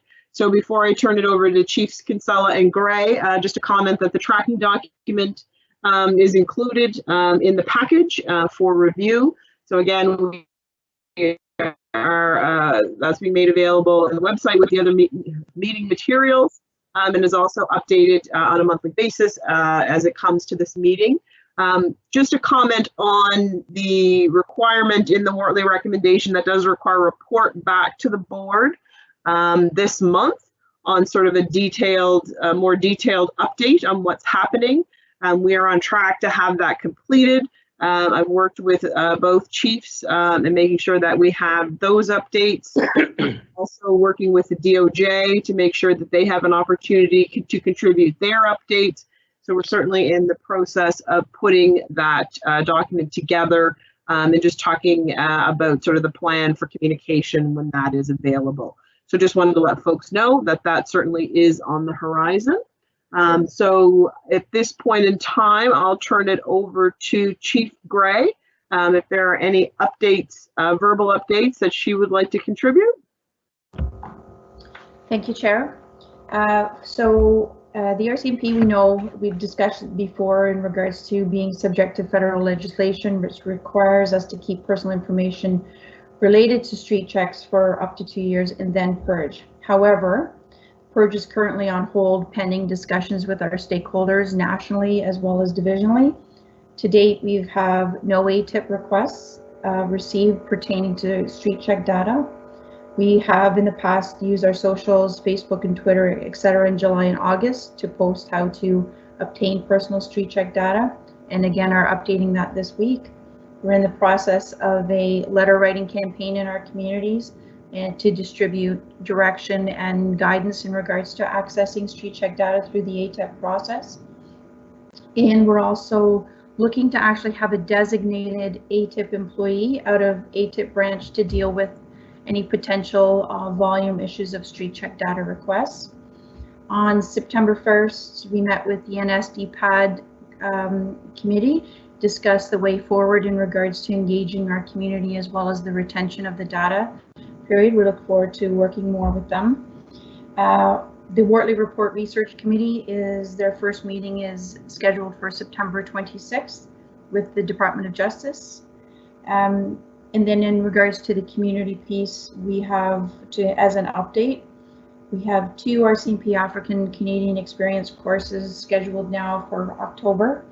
And the second one is, the dates are to be determined. Department of Justice has agreed to fund a 3rd course specifically for our municipal partners and other police agencies. In regards to recruiting, RCMP Nova Scotia Recruiting has partnered now with the Native Employment Officers across the province to develop a quick and easy easy checklist to assist our applicants to ensure that the applications are processed promptly and submitted successfully. And once that's completed, the recruiting will be working with other community centers and groups in regards to these job workshops and application processes. We have a new, and that's all I have for that right there. Thank you, Chair. Great, thanks, Chief. Any questions, Chief, at this time? Not seeing any. Chief Kinsella, I'll turn it over to you for verbal update. Thanks, Chair. Appreciate it. So as you know, we launched our recruitment campaign on June 24th. Got about a week and a half to go. So we're one last push out to get as many applications in as we can. And throughout the campaign, we have participated in several information sessions using our partners' platforms, including ISAN's YMCA and the Mi'kmaq Friendship Center. We also hosted a session led by Superintendent Dean Simmons and Commissioner Lindell Smith. That was for key community leaders in the African Nova Scotian community. And Sergeant Winnell Jackson was our master of ceremonies for that particular event. These collaborations are helping us make meaningful connections and get the word out utilizing personal and community links. And as part of the follow-up from the November 29th apology, we are set to host a one-week training session, October 19th to the 23rd. And I want to thank the Chiefs Advisory Committee co-chairs, Superintendent Dean Simmons and Trayvon Clayton, and the entire team that's been working on this project, and many community members that are participating for the work that they've put into this to make this training a reality. And we're looking forward to seeing where we go from there once we have that session.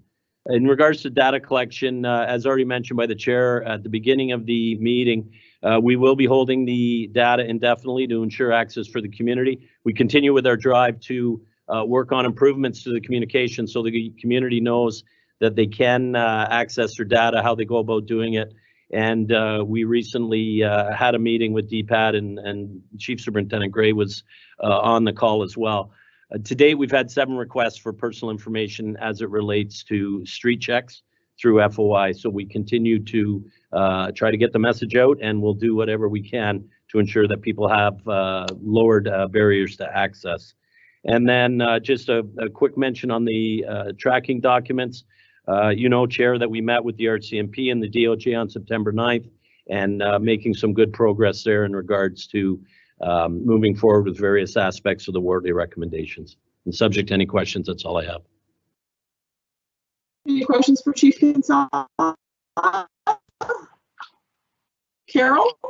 Yes, I have 2 questions, and actually could be for both Dan and Janice. And The first one is, do you have any sense of why there are so few requests? None for RCMP and 7 for HRP, looking for information. So just on my part there, Vice Chair, and through you, Chair, I don't know concretely what those issues might be. I mean, certainly we've heard that we need to work towards lowering the barriers to provide that information. And we are continually working on that. So we'll continue to get the message out.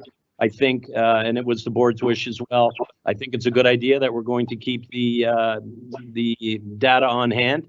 And if it's a communication thing or lowering, the restrictions, making it more accessible, we'll continue to do that and work with the community. And we've also invited the community to provide any input on ways that we can help get the word out and receive those requests.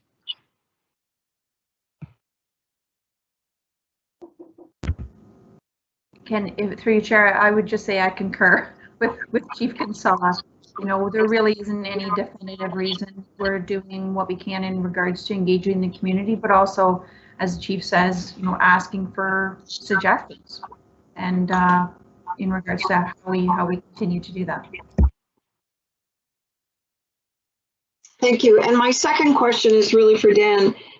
You talked about a week-long training, October 19 to 23rd, and who is included in this training? So thanks, Vice Chair, and through you, Chair. This training came out of the apology, and we've been working on it for many months now. The community is involved along with HRM Diversity and Inclusion and other, potential presenters. We have retired officers that are involved, and this really is an attempt to help the officers understand the African Nova Scotian context, the cultural piece, the history piece. So it is the very first one. It's going to be assessed at the end of it. We have a number of guest presenters, including Senator Wanda Bernard and many others that are well known in the African Nova Scotian community. So it really is, work that's been done since November. And again, a shout out to the Chiefs Advisory Committee, particularly our co-chairs and the entire team, Dean Simmons and Trayvon Clayton. They've done the legwork and the heavy lifting to bring this to fruition. And how many would be expected to or could be accommodated? So we have to respect the social distancing rules, and we continue to be cognizant of that for everyone's safety. And we're looking at 20 participants for this particular course, working out the last minute logistics and checking on everybody's availability.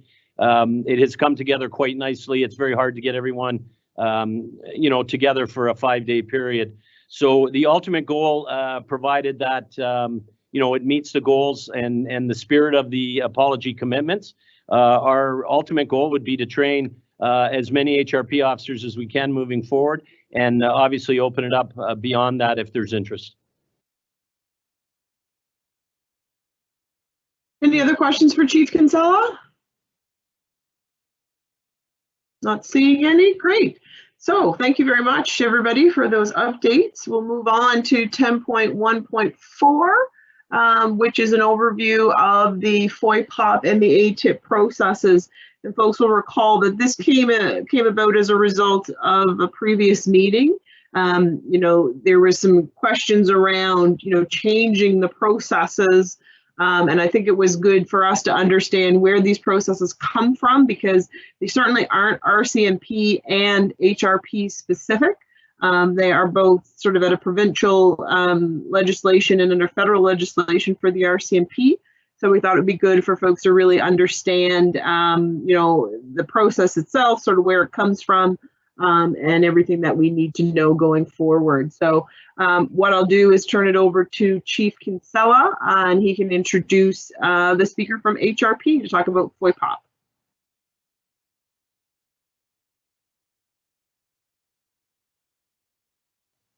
You're muted, Chief.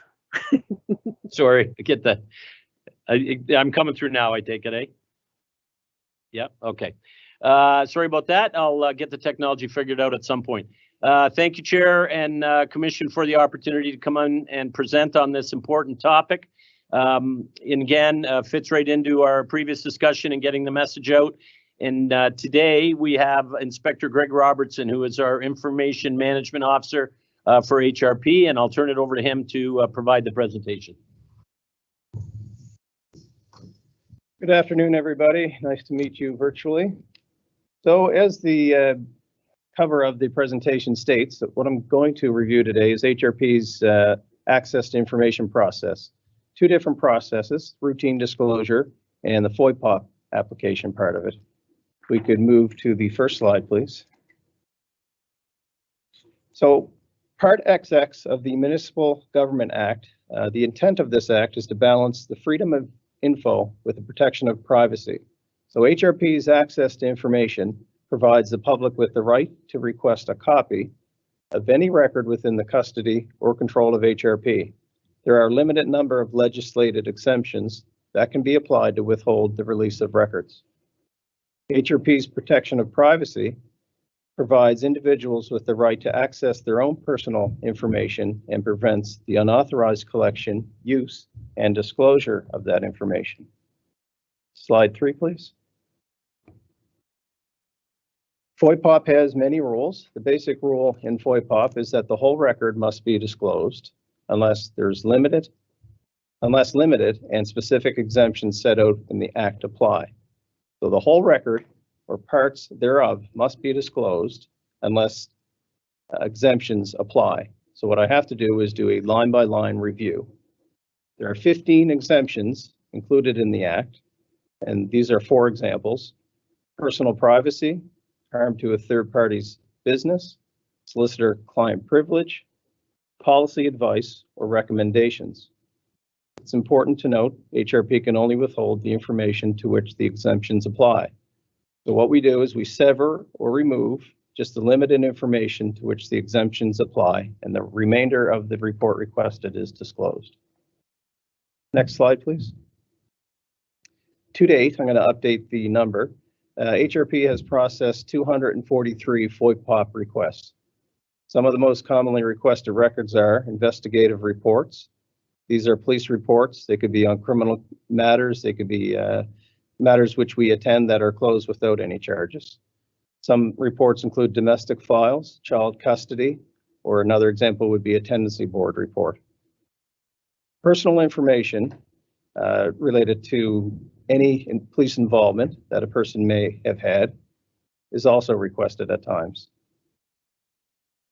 Use of force reports can be requested over a span of time for a month up to 10 years or more. Legal settlements that the police department have been involved in. And these requests have been made by citizens, media, lawyers, insurance companies, the list goes on. Next slide. So once we get the application for FOIPOP, the 30-day date begins. So 30-day timeline initially. We can add another 30 days, but beyond that, we have to consult with the OIPC for additional timeline extensions. During this process of any type of extension, there would be consultation with the applicant to explain why we're requesting further time to honor their request for information. The second step is to locate and retrieve the responsive records. So sometimes this is quite easy. It can be done within an hour. Other times, depending on the complexity of the report, it could take weeks, months, and would involve many other folks within HRP, IT specialists, crime analysts, and other people. Third step is to determine any additional fees to retrieve the information. And we base that on the complexity of what's being requested. Again, that would involve IT specialists, crime analysts, consultation with their STU folks. Next step is to provide a response to third parties. So anybody but the applicant that's mentioned in the report. If there are no other exemptions preventing the release of the information, we would have to reach out to the third party individuals mentioned and advise them of the application. They can either consent or not consent. If they consent, it's easy. Part of the report they're mentioned in can be disclosed to the applicant. If they do not want their information disclosed, then we would begin the process of severing, removing any information pertaining to that third person. So we request an extension if necessary based on the complexity of the request of information. If necessary, it doesn't always happen, it's rare, but we would consult with the OIPC. Then we make a decision on severing the records. The vetting process continues. And if there's an associated fee, we would settle the fee with the applicant. And then we eventually notify the applicant in writing of the HRP disclosure decision and provide the pertinent records.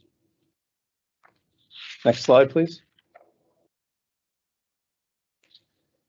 Just to speak about the third party part involving FOIPOP. So as I stated, a third party is anyone who is not the applicant. They are mentioned in the report. Legislation requires that we contact third-party individuals if we are contemplating releasing their information. A third party is notified and their opinion on the release is sought. The records are then reviewed for possible exemptions if needed. And as I mentioned, severing is the process of removing information which is exempted from disclosure. I just want to note that we are only required to consult with a third party if we are contemplating releasing a record or parts thereof that cannot be disclosed. Third party consultation does not occur every time a third party is mentioned. And there would be exemptions to third party consultation under section 486(1) if there was health and safety reasons to release information. So something that has a greater public interest.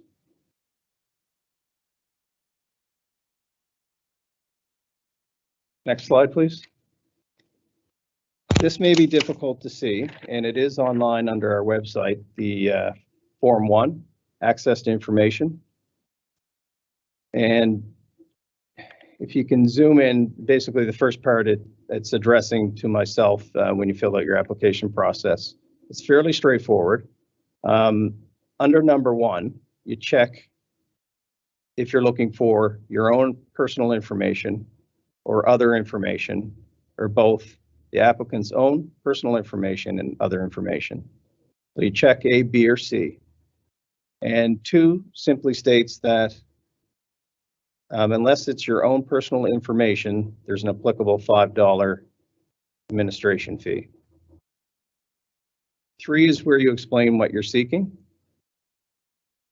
And if in 3 we're unclear what it is you're asking for or the timeline, we will make a call and we'll seek greater clarification from the applicant. And 4 is if you choose just to examine the record, that's A, and B is if you wish to receive a copy of the record.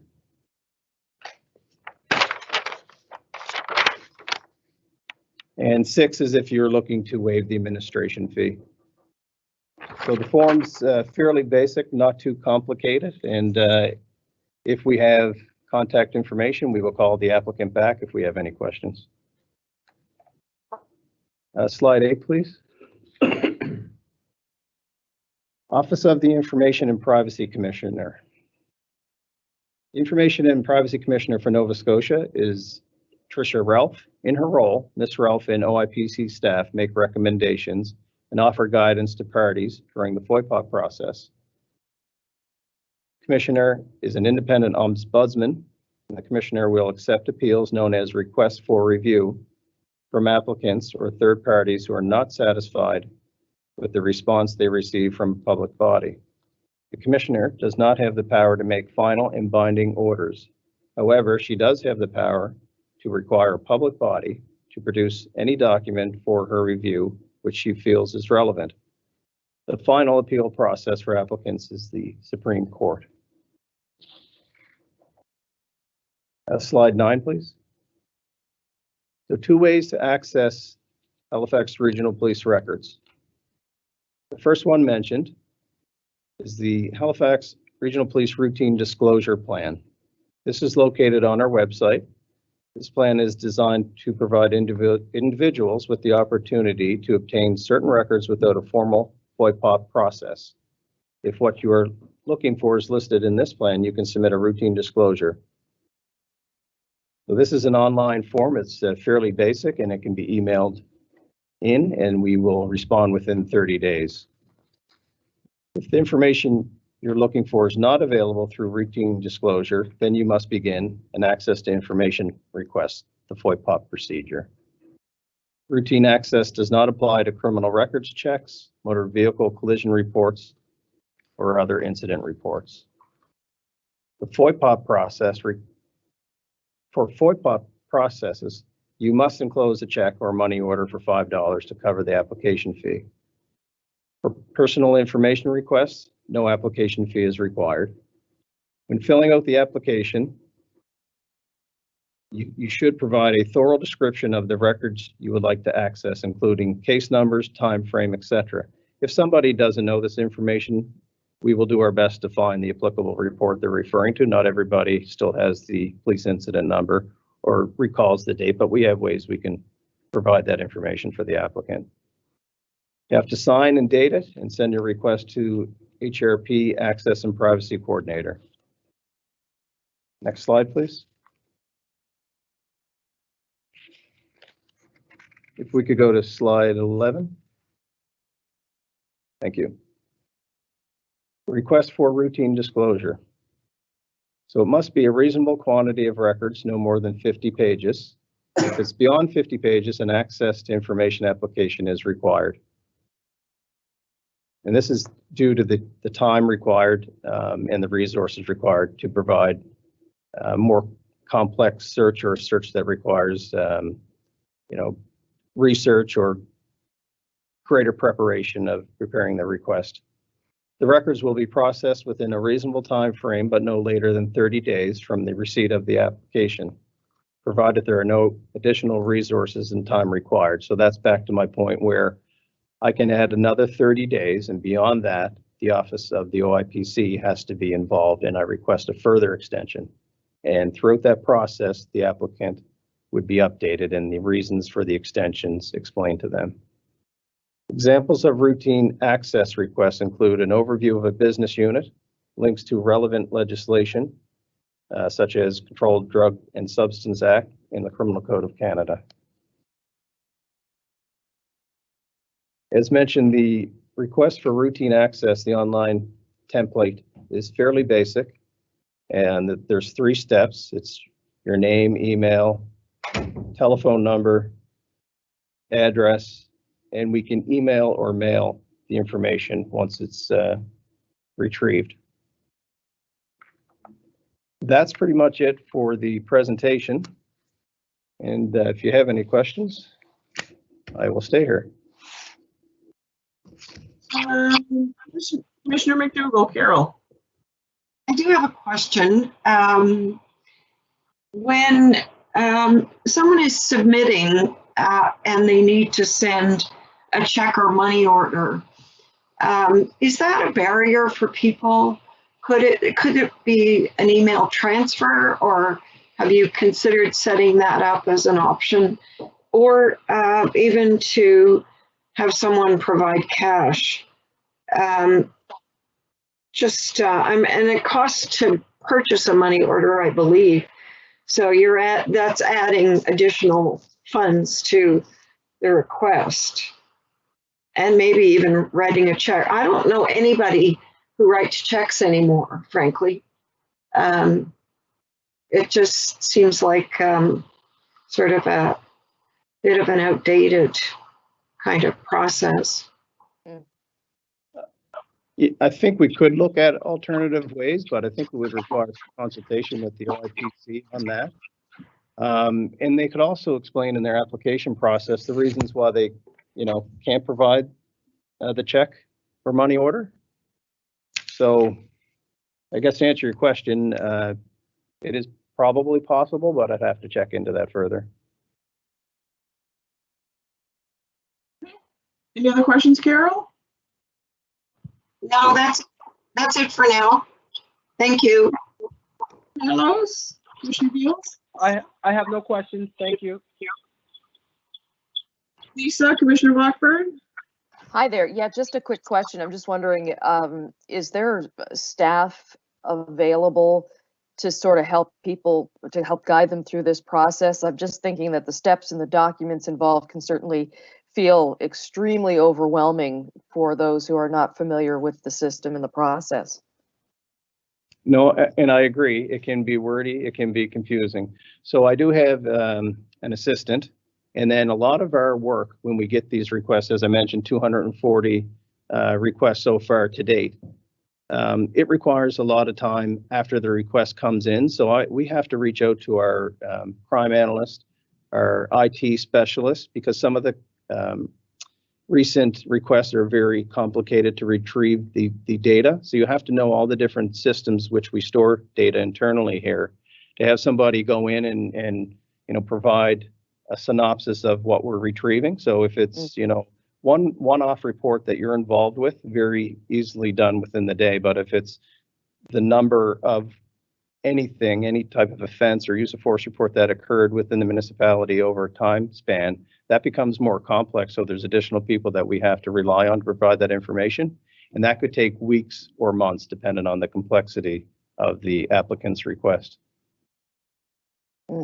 I'm speaking more about just members of the public that are wanting to gain information.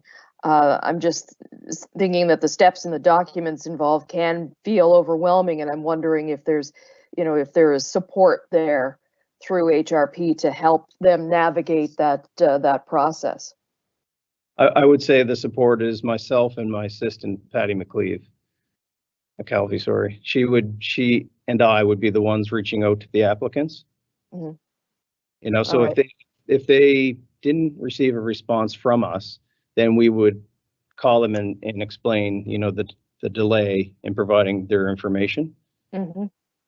But I mean, if a request came in, anytime a request comes in and we're unclear, we are reaching out to the applicants to seek greater clarity. But I mean, in general, if somebody emailed us, and I believe my email address is there, if not my phone number is, I would check my messages, and if somebody had a question, I would be the person calling them back, myself or Patty. All right. No, good to know. Thank you. No problem. Lindell, Commissioner Smith? Thank you. Really, really quickly, I know we touched on this a few meetings back when it was related to the cost related to some FOI POP requests. I wonder if you can talk a little bit more about that. So not the application fee, but if, I believe there was a story, it was from the health examiner a little while ago, and I don't remember the exact cost it was, but it was a pretty expensive FOI POP request. So can you talk a little bit more about how those costs are calculated related to FOI POP information? I can. So if, for example, somebody requested use of force reports for a decade, I would send that type of request out to an IT specialist, and they would review what's called a text template, a use of force report. And on occasion, it takes the IT specialist a week perhaps to write a script that they filter the use of force reports through. And if it took them a week to write a script for 1 year's worth of data, they would have to do it, say, 9 more times if the person was requesting 10 years worth of information. And what adds to the complexity is sometimes the reports change internally. So use of force report in 2010 would not look the way it does in 2020. So the script that they wrote for 2010 may have to change every second or third year, depending on when the use of force reports have been updated. And that's just an example that it gets complex. It's not just simply entering search use of force report 2010 to 20, hitting enter. It's at times writing a script each year for each text template you're searching for. So it does get complex. And if I knew that it took an IT specialist 2 weeks to come back with 1 year's worth of data. I know that they spend 8-hour days, 5 days a week. So sometimes it's a rough guess as to what the cost could be. So if there's other examples in the media that have been mentioned, I can tell you that did the research, 1 year's worth of information provided took this long. I'm saying that it would take 9 times that for 10 years worth of data. So it's not exact, but it's the best estimate I can provide based on the internal specialists that I consult with.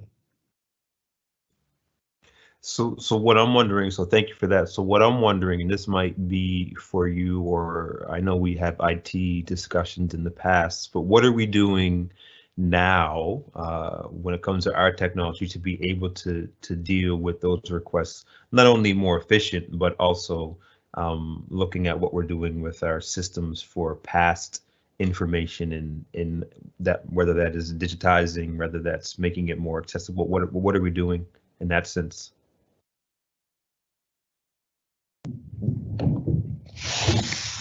I'll jump in here, Commissioner, and through you, Chair.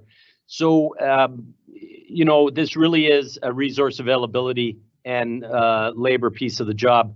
Had conversation with Commissioner Blackburn at one of our previous meetings on what that looks like. There's a lot of work to do it. It is computerized. Sometimes scripts have to be written, so we could get a request for a certain type of information. The inspector mentioned the SBOR report. It could be others. Scripts may have to be written to pull that information out of the forms. There's also, redaction pieces to it. There's information sharing, depending on the type of report, making sure we don't jeopardize other investigations, identity pieces. It's multifaceted, and there's a lot to it. Where and when the information can be provided relatively quickly, and the mechanisms already exist to draw the information out. We do provide that in all instances as quick as we can. So the short answer to your question is there is technology improvements that we can make, which we work on all the time. Certainly not my area of expertise, but the other piece of that is staffing. And potentially with more staff might be able to help with that. That's why we have to give them our best estimate on the timing that's going to be involved, and then see where that funding for that piece is going to come from. So I hope that's helpful. Thank you. Hey, Marty?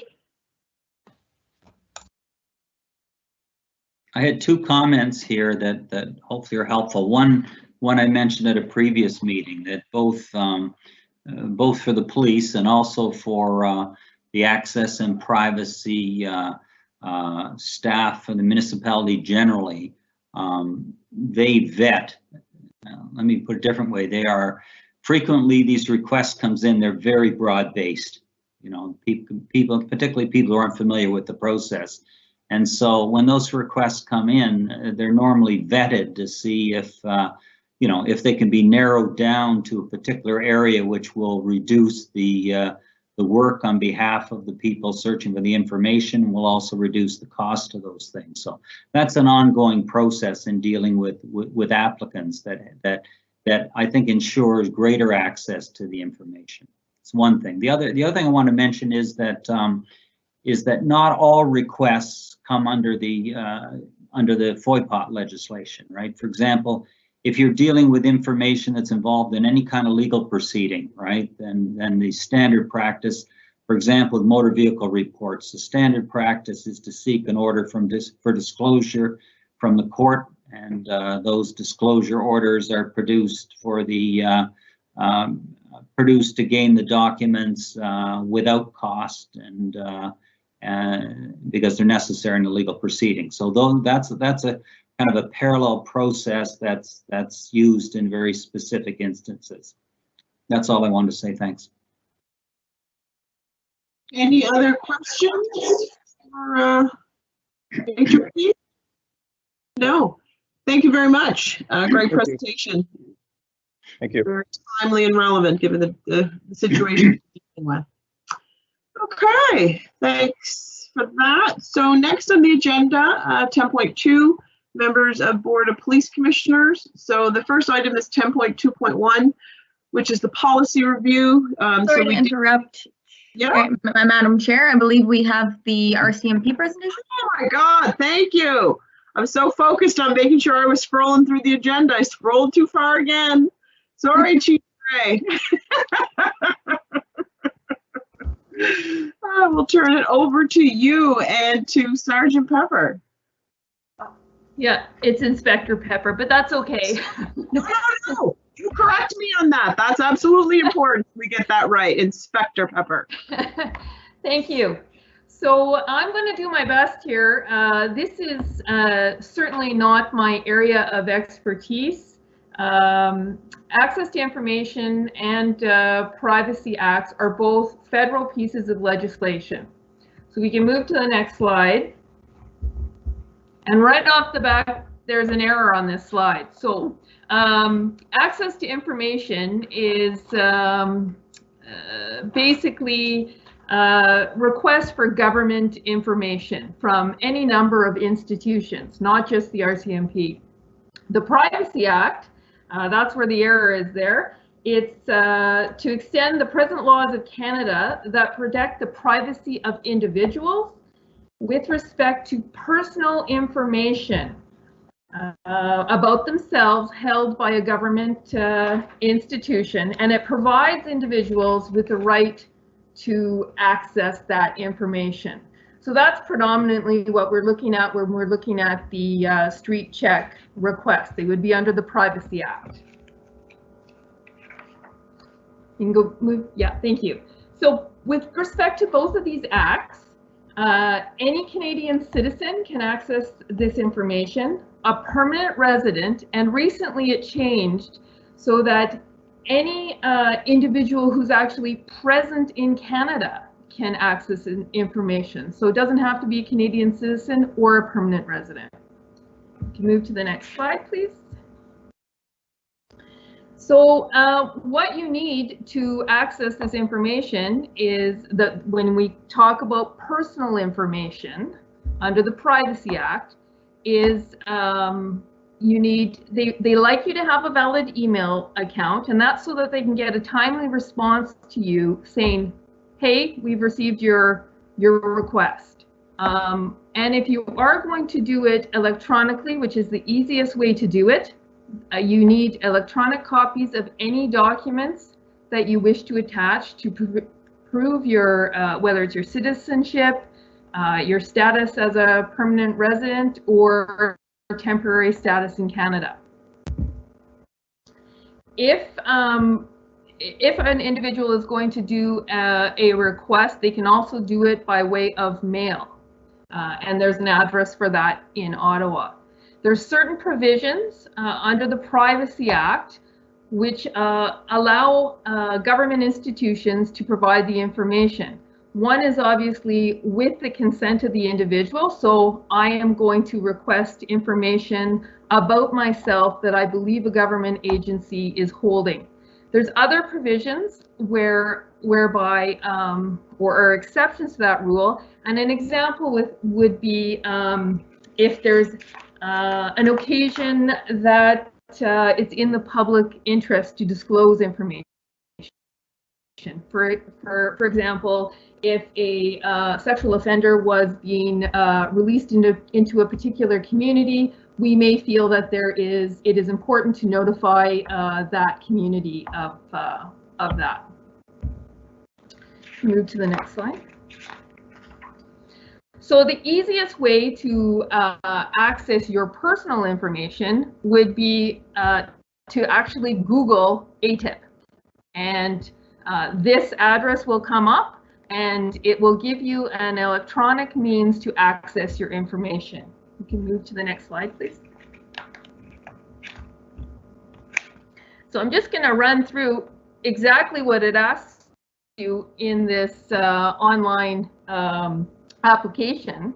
Now, this is a government website whereby you can ask for your personal information from any number of government agencies.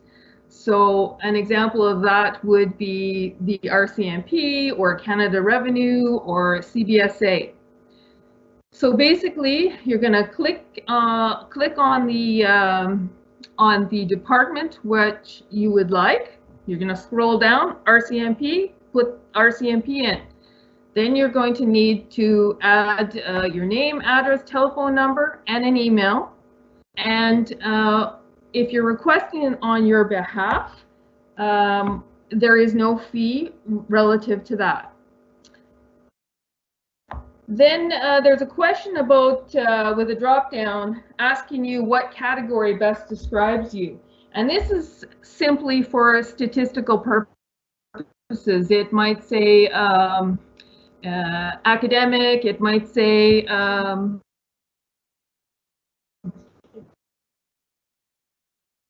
you actually don't even have to provide one of them. I think it says you can say you know, it's not to receive requests. Now, with personal information, they will always mail you the personal information. So it'll always come by way of mail and not via email. You can switch to the next slide. Again, under the Privacy Act, you're requesting personal information. There's no fee. That would be what it would be if you were requesting your Sweet Check data. Access to Information Act, there's a $5 fee. Okay, this is where it's really, really important. There's a section on the online form where you have to complete a narrative portion. And the more information that's provided in that, the easier it is to do the search. So we need that information or more information so that we can identify the correct records. So I've listed some examples there, like time periods, if you had a file number, file name, location where the incident occurred, any names of other individuals that might have been there. Next slide, please. And then you have to prove your identity. And so there's any number of ways that you can do that. And you have to attach documentation to show that you are the requester of the information that you're, the personal information that you're seeking. And then you get an opportunity to review, modify, and certify your request. And within 15 minutes, you'll get a response saying we've received your request.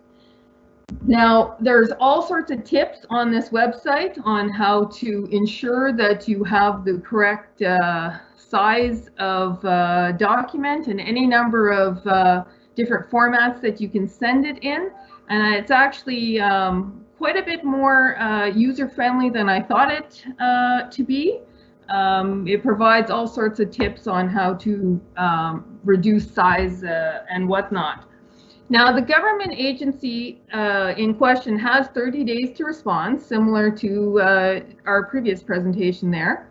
And there are times when extensions are required. Now, what I will tell you with respect to, you can move to the next slide there. So what happens is these requests go into the government agency, and it's the ATIP branch, which for the RCMP is out of Ottawa, that would receive this request. And they then would request Halifax, or actually Nova Scotia RCMP, to do the search for the information. So that then goes, if it's specific to Halifax District RCMP, that then comes to somebody within Halifax District to do the actual search and send the information back. What I will say is that we get approximately 2 to 3 ATIP requests every single day in Halifax District. And so, you know, they do come in, and I have yet to see one for relative to street checks. Now, I don't do the search for the information, I don't vet the information, and nor does anybody here within Halifax District. This information then gets sent back to ATIP branch, and they're responsible for the distribution of the material. And it's the ATIP branch that responds to all the requests for information. You can scroll to the next slide, please. So this is where ATIP is a really good system. Is that if an individual is not satisfied with the response they get on their request, it's the Office of the Privacy Commissioner of Canada who would investigate any complaints under the Privacy Act. And it's the Office of the Information Commissioner of Canada who receives and investigates complaints under the Access to Information Act. Can you move to the next slide, please? Now, both of these groups have powers. These commissioners have powers. And this is a list of some of the powers that they have. They can summon persons and compel them to give evidence. They can compel the production of documents. They administer oaths. They receive evidence. They can enter into any government premises, and they can examine and obtain copies of any records under the control of the RCMP. They can also converse in private with any persons within our organization with no representation. So they have a lot of power, and they can use that power should they need to initiate an investigation. Next slide, please. So our ATIP branch in Ottawa, they or one of these investigators under the Office of Information Commissioner or Privacy Commissioner can ask us here in Halifax District to conduct a supplementary search. So if we say we have no records pertaining to that incident or that individual, and there's a complaint, they can compel us to do another search, and they can provide further parameters to that search. So either they can ask the analyst from ATIP branch in Ottawa to compel us to do that, or they can directly tell us to do that. Next slide, please. So this slide here is just, I guess, a demonstration of the severity of the Act, or the powers within the Act. And these are things that we cannot deny a right to access under this Act. And it is an offense should anyone be found committing any of these offenses. And that is my presentation. Thanks so much, Inspector Pepper. Do we have any questions at this point in time? We'll get folks just in the interest of time. Not seeing any. Lindell, no. Carlos, I can't see your hand. Did you have any questions for Inspector Pepper? No questions, thanks. Great. I did thank Inspector Pepper, though. It was really comprehensive and good to get that information. So thank you. You're welcome. Great. Thank you very much. So moving right along, the next item on the agenda, I'm making sure I didn't skip anything again, is 10.2 for the members of the Board of Police Commissioners. So the first item, 10.2.1, is the policy review and the Board of Police Commissioner involvement. So just a reminder, the policy review is part of the work plan. Oh, screen went a little weird there. And also would be part of the motion that was approved at the last meeting, because we will incorporate a view to looking at making policies public as part of the policy review. Still looking for a commissioner willing to assist with that.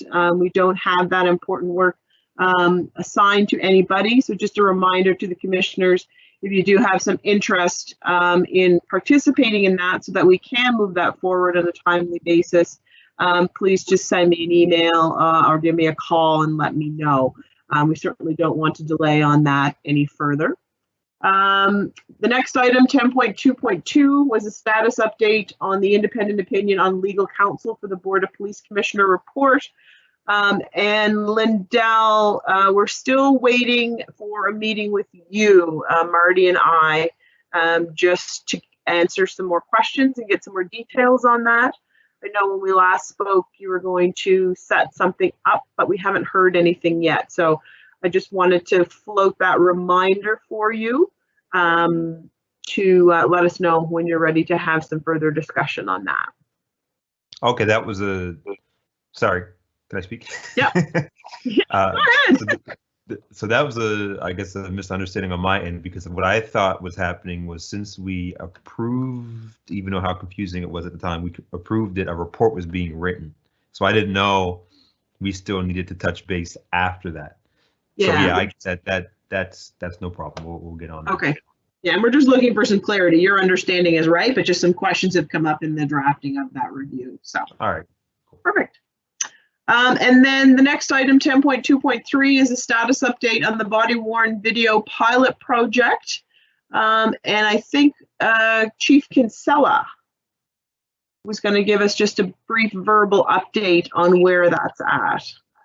Yes, thanks, Chair, and through you. We have established a body-worn camera working group. The structure of the committee includes members from a range of divisions and units, including patrol, and is chaired by the Information Management Inspector. The presentation you just heard from Greg Robertson, he is looking after that committee. The group has been tasked to come up with a proposal for a pilot project to implement body-worn cameras for Halifax Regional Police. The committee will collectively consider privacy, technology, resource, and financial implications for our members, the police service, and our community. The group expects to have a report ready in early November, and we expect to bring that to you at the November board meeting, if all goes well and we can stay on time. There's a number of research pieces that are involved, and we are working collaboratively, reaching out to other organizations who already have existing programs. Subject to any questions, that's all I have. Great, thanks, Chief. Any questions at this point in time? Sure, there'll be lots in November. We look forward to that. Excellent. So next on the agenda are the commissioner updates, and I just will beg your indulgence. We're close to 3:30, but I think we're only going to need a few more minutes of folks' time just to complete the agenda, if that's okay. The update from the Management Employee Relations Committee, there was a meeting that was held earlier this month, I do believe. Just two things really of interest from a board perspective. There's a lot of discussion around the working conditions in the communications department, I think, which were pretty productive, and some important work was covered there. And also just regard to the information items that you have. We had talked at a previous meeting about as we're putting together the information on the Wortley recommendations and the update, we wanted to ensure that if there was any work specifically being done on part of HRPA, that was included as part of that update. So you'll see the letter that I did send out to Dean Steinberg, the president, just asking for their input, and then Dean's response as well. So there wasn't anything there that needed to be updated from a tracking perspective, but we certainly see their willingness to continue to collaborate if required. So that is in your information package as well for your review. And next on the agenda would be the CAPG updates and the Nova Scotia Association updates. Carol. Thank you. So the most important thing, I think, in terms of CAPG, the Canadian Association of Police Governance, is that a conference is being held at the end of October, early November, and this conference is going to be virtual, and the agenda is designed so that you're not sitting for 3 or 4 hours at a time. There will be opportunities to break out into smaller rooms to have conversation about some major topics. We're hoping to have confirmation that the Minister of Public Safety will be a keynote speaker. The important thing, though, is that if we pay for one membership or one person to go, it will then be open to 15 others. And so if we as a board, because we are a member of CAPG, if we sign up, then that could be open to any members of the commission, plus anyone at RCMP or HRP or, you know, affiliated, connected with us, so you could attend. And I can send out more information about that. And the other thing that I wanted to mention was that CAPG has a news service that they send out, basically a clipping service once a week that kind of gangs up all the different information about police services across the country during a week. Comes out usually on Monday. So I would like to start circulating that to all of you, so you get to see some of the things that are happening in other provinces with other organizations. These are not summaries written by CAPG members. They're taken from local news sources. So that's all I have for that, unless there's any questions. And if not, I'll move to the Nova Scotia Association of Police Governance. We just had our annual meeting last week, which was required by a bylaw that we have it at a certain time of the year. And it was well attended by the executive and members. And so hopefully we'll be able to meet in another format other than virtually soon. And that's where I am with that. Thank you. To take a minute. I know Lisa does have to leave. She does have another meeting. Are the other commissioners able to stay for a few more minutes, or do we want to adjourn at this point in time?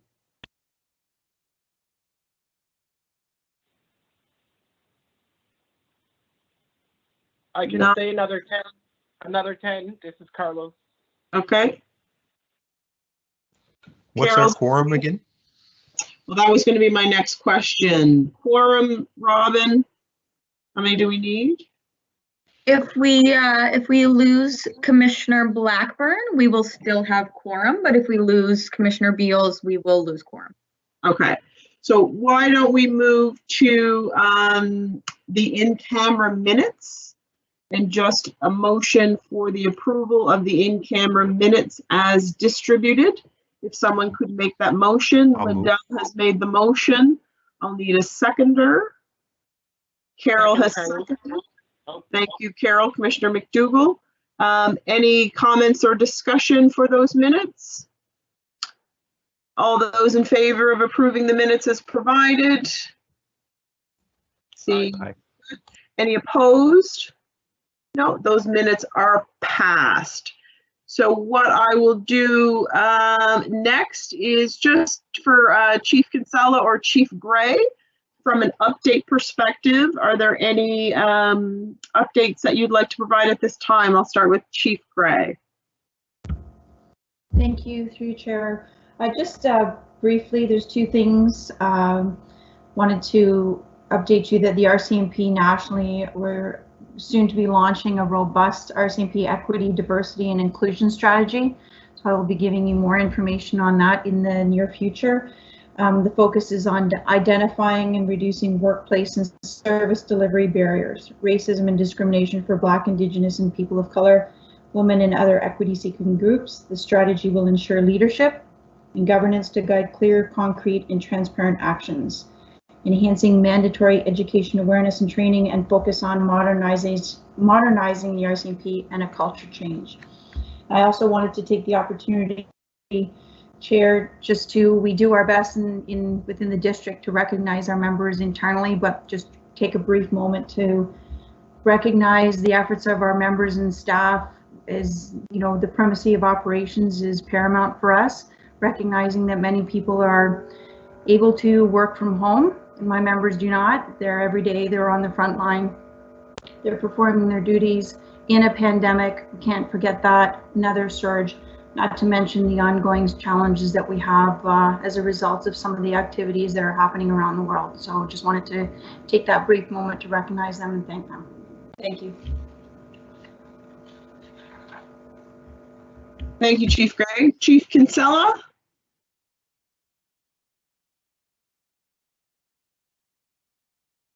Are you muted, Dan? Yeah, sorry. I'll keep it brief just in the interest of time. Thank you, and through you. Just very quickly, one of the things that we've seen over the last little while is an increase in stunting related offenses throughout the HRM. So the traffic unit, I want to give them a shout out. They have been on active enforcement and laid a number of charges to try to curb that behavior. Patrol units are also jumping in on that. And we have done a number of public safety messages around that. We'll continue to keep that up and ensure that we do our best to get the message out and try to curb that behavior. And the only other thing is, along with our sworn recruiting for 2021, we're also currently looking for civilians to staff our emergency services section as communicators. So if they can, if anyone's interested, they can access HRM's career area on the website and look to see whether they're interested in applying for those positions. And that's all I have. Thank you. Great. Yes, Chief Gray. I apologize. Before, Chair, you asked about the body-worn camera piece for the RCMP. So we have rolled out the cameras that we have nationally because of the weather conditions up north. We've chosen to do it up there first, so none of it is rolling out the pilot program to ensure that the equipment that we've had is able to operate within their climate and their atmosphere. So that is ongoing. So we can just table that for perhaps an agenda item for a future meeting, just to get some additional details around that. That would be very helpful. Thank you for that update. Any questions for Chief Kinsella or Chief Gray? Not seeing any. Item 11 was added items. There were no added items for this meeting. Are there any items for future consideration? Any agenda topics that folks would like to raise at this point in time?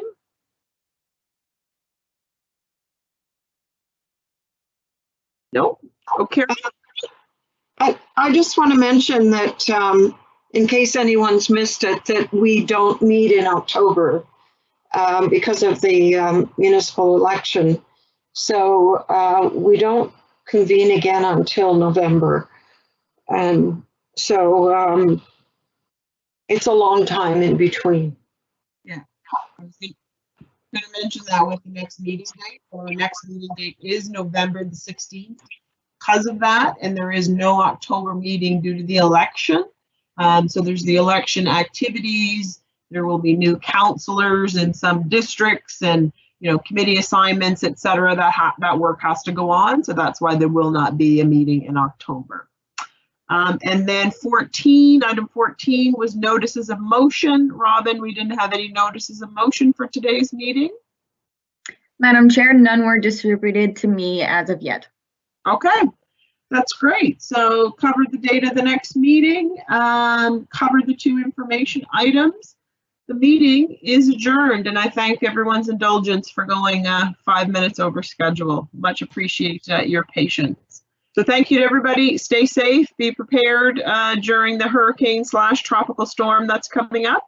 And I'm sure we'll be talking to you. Have a great one. Thank you. Thank you.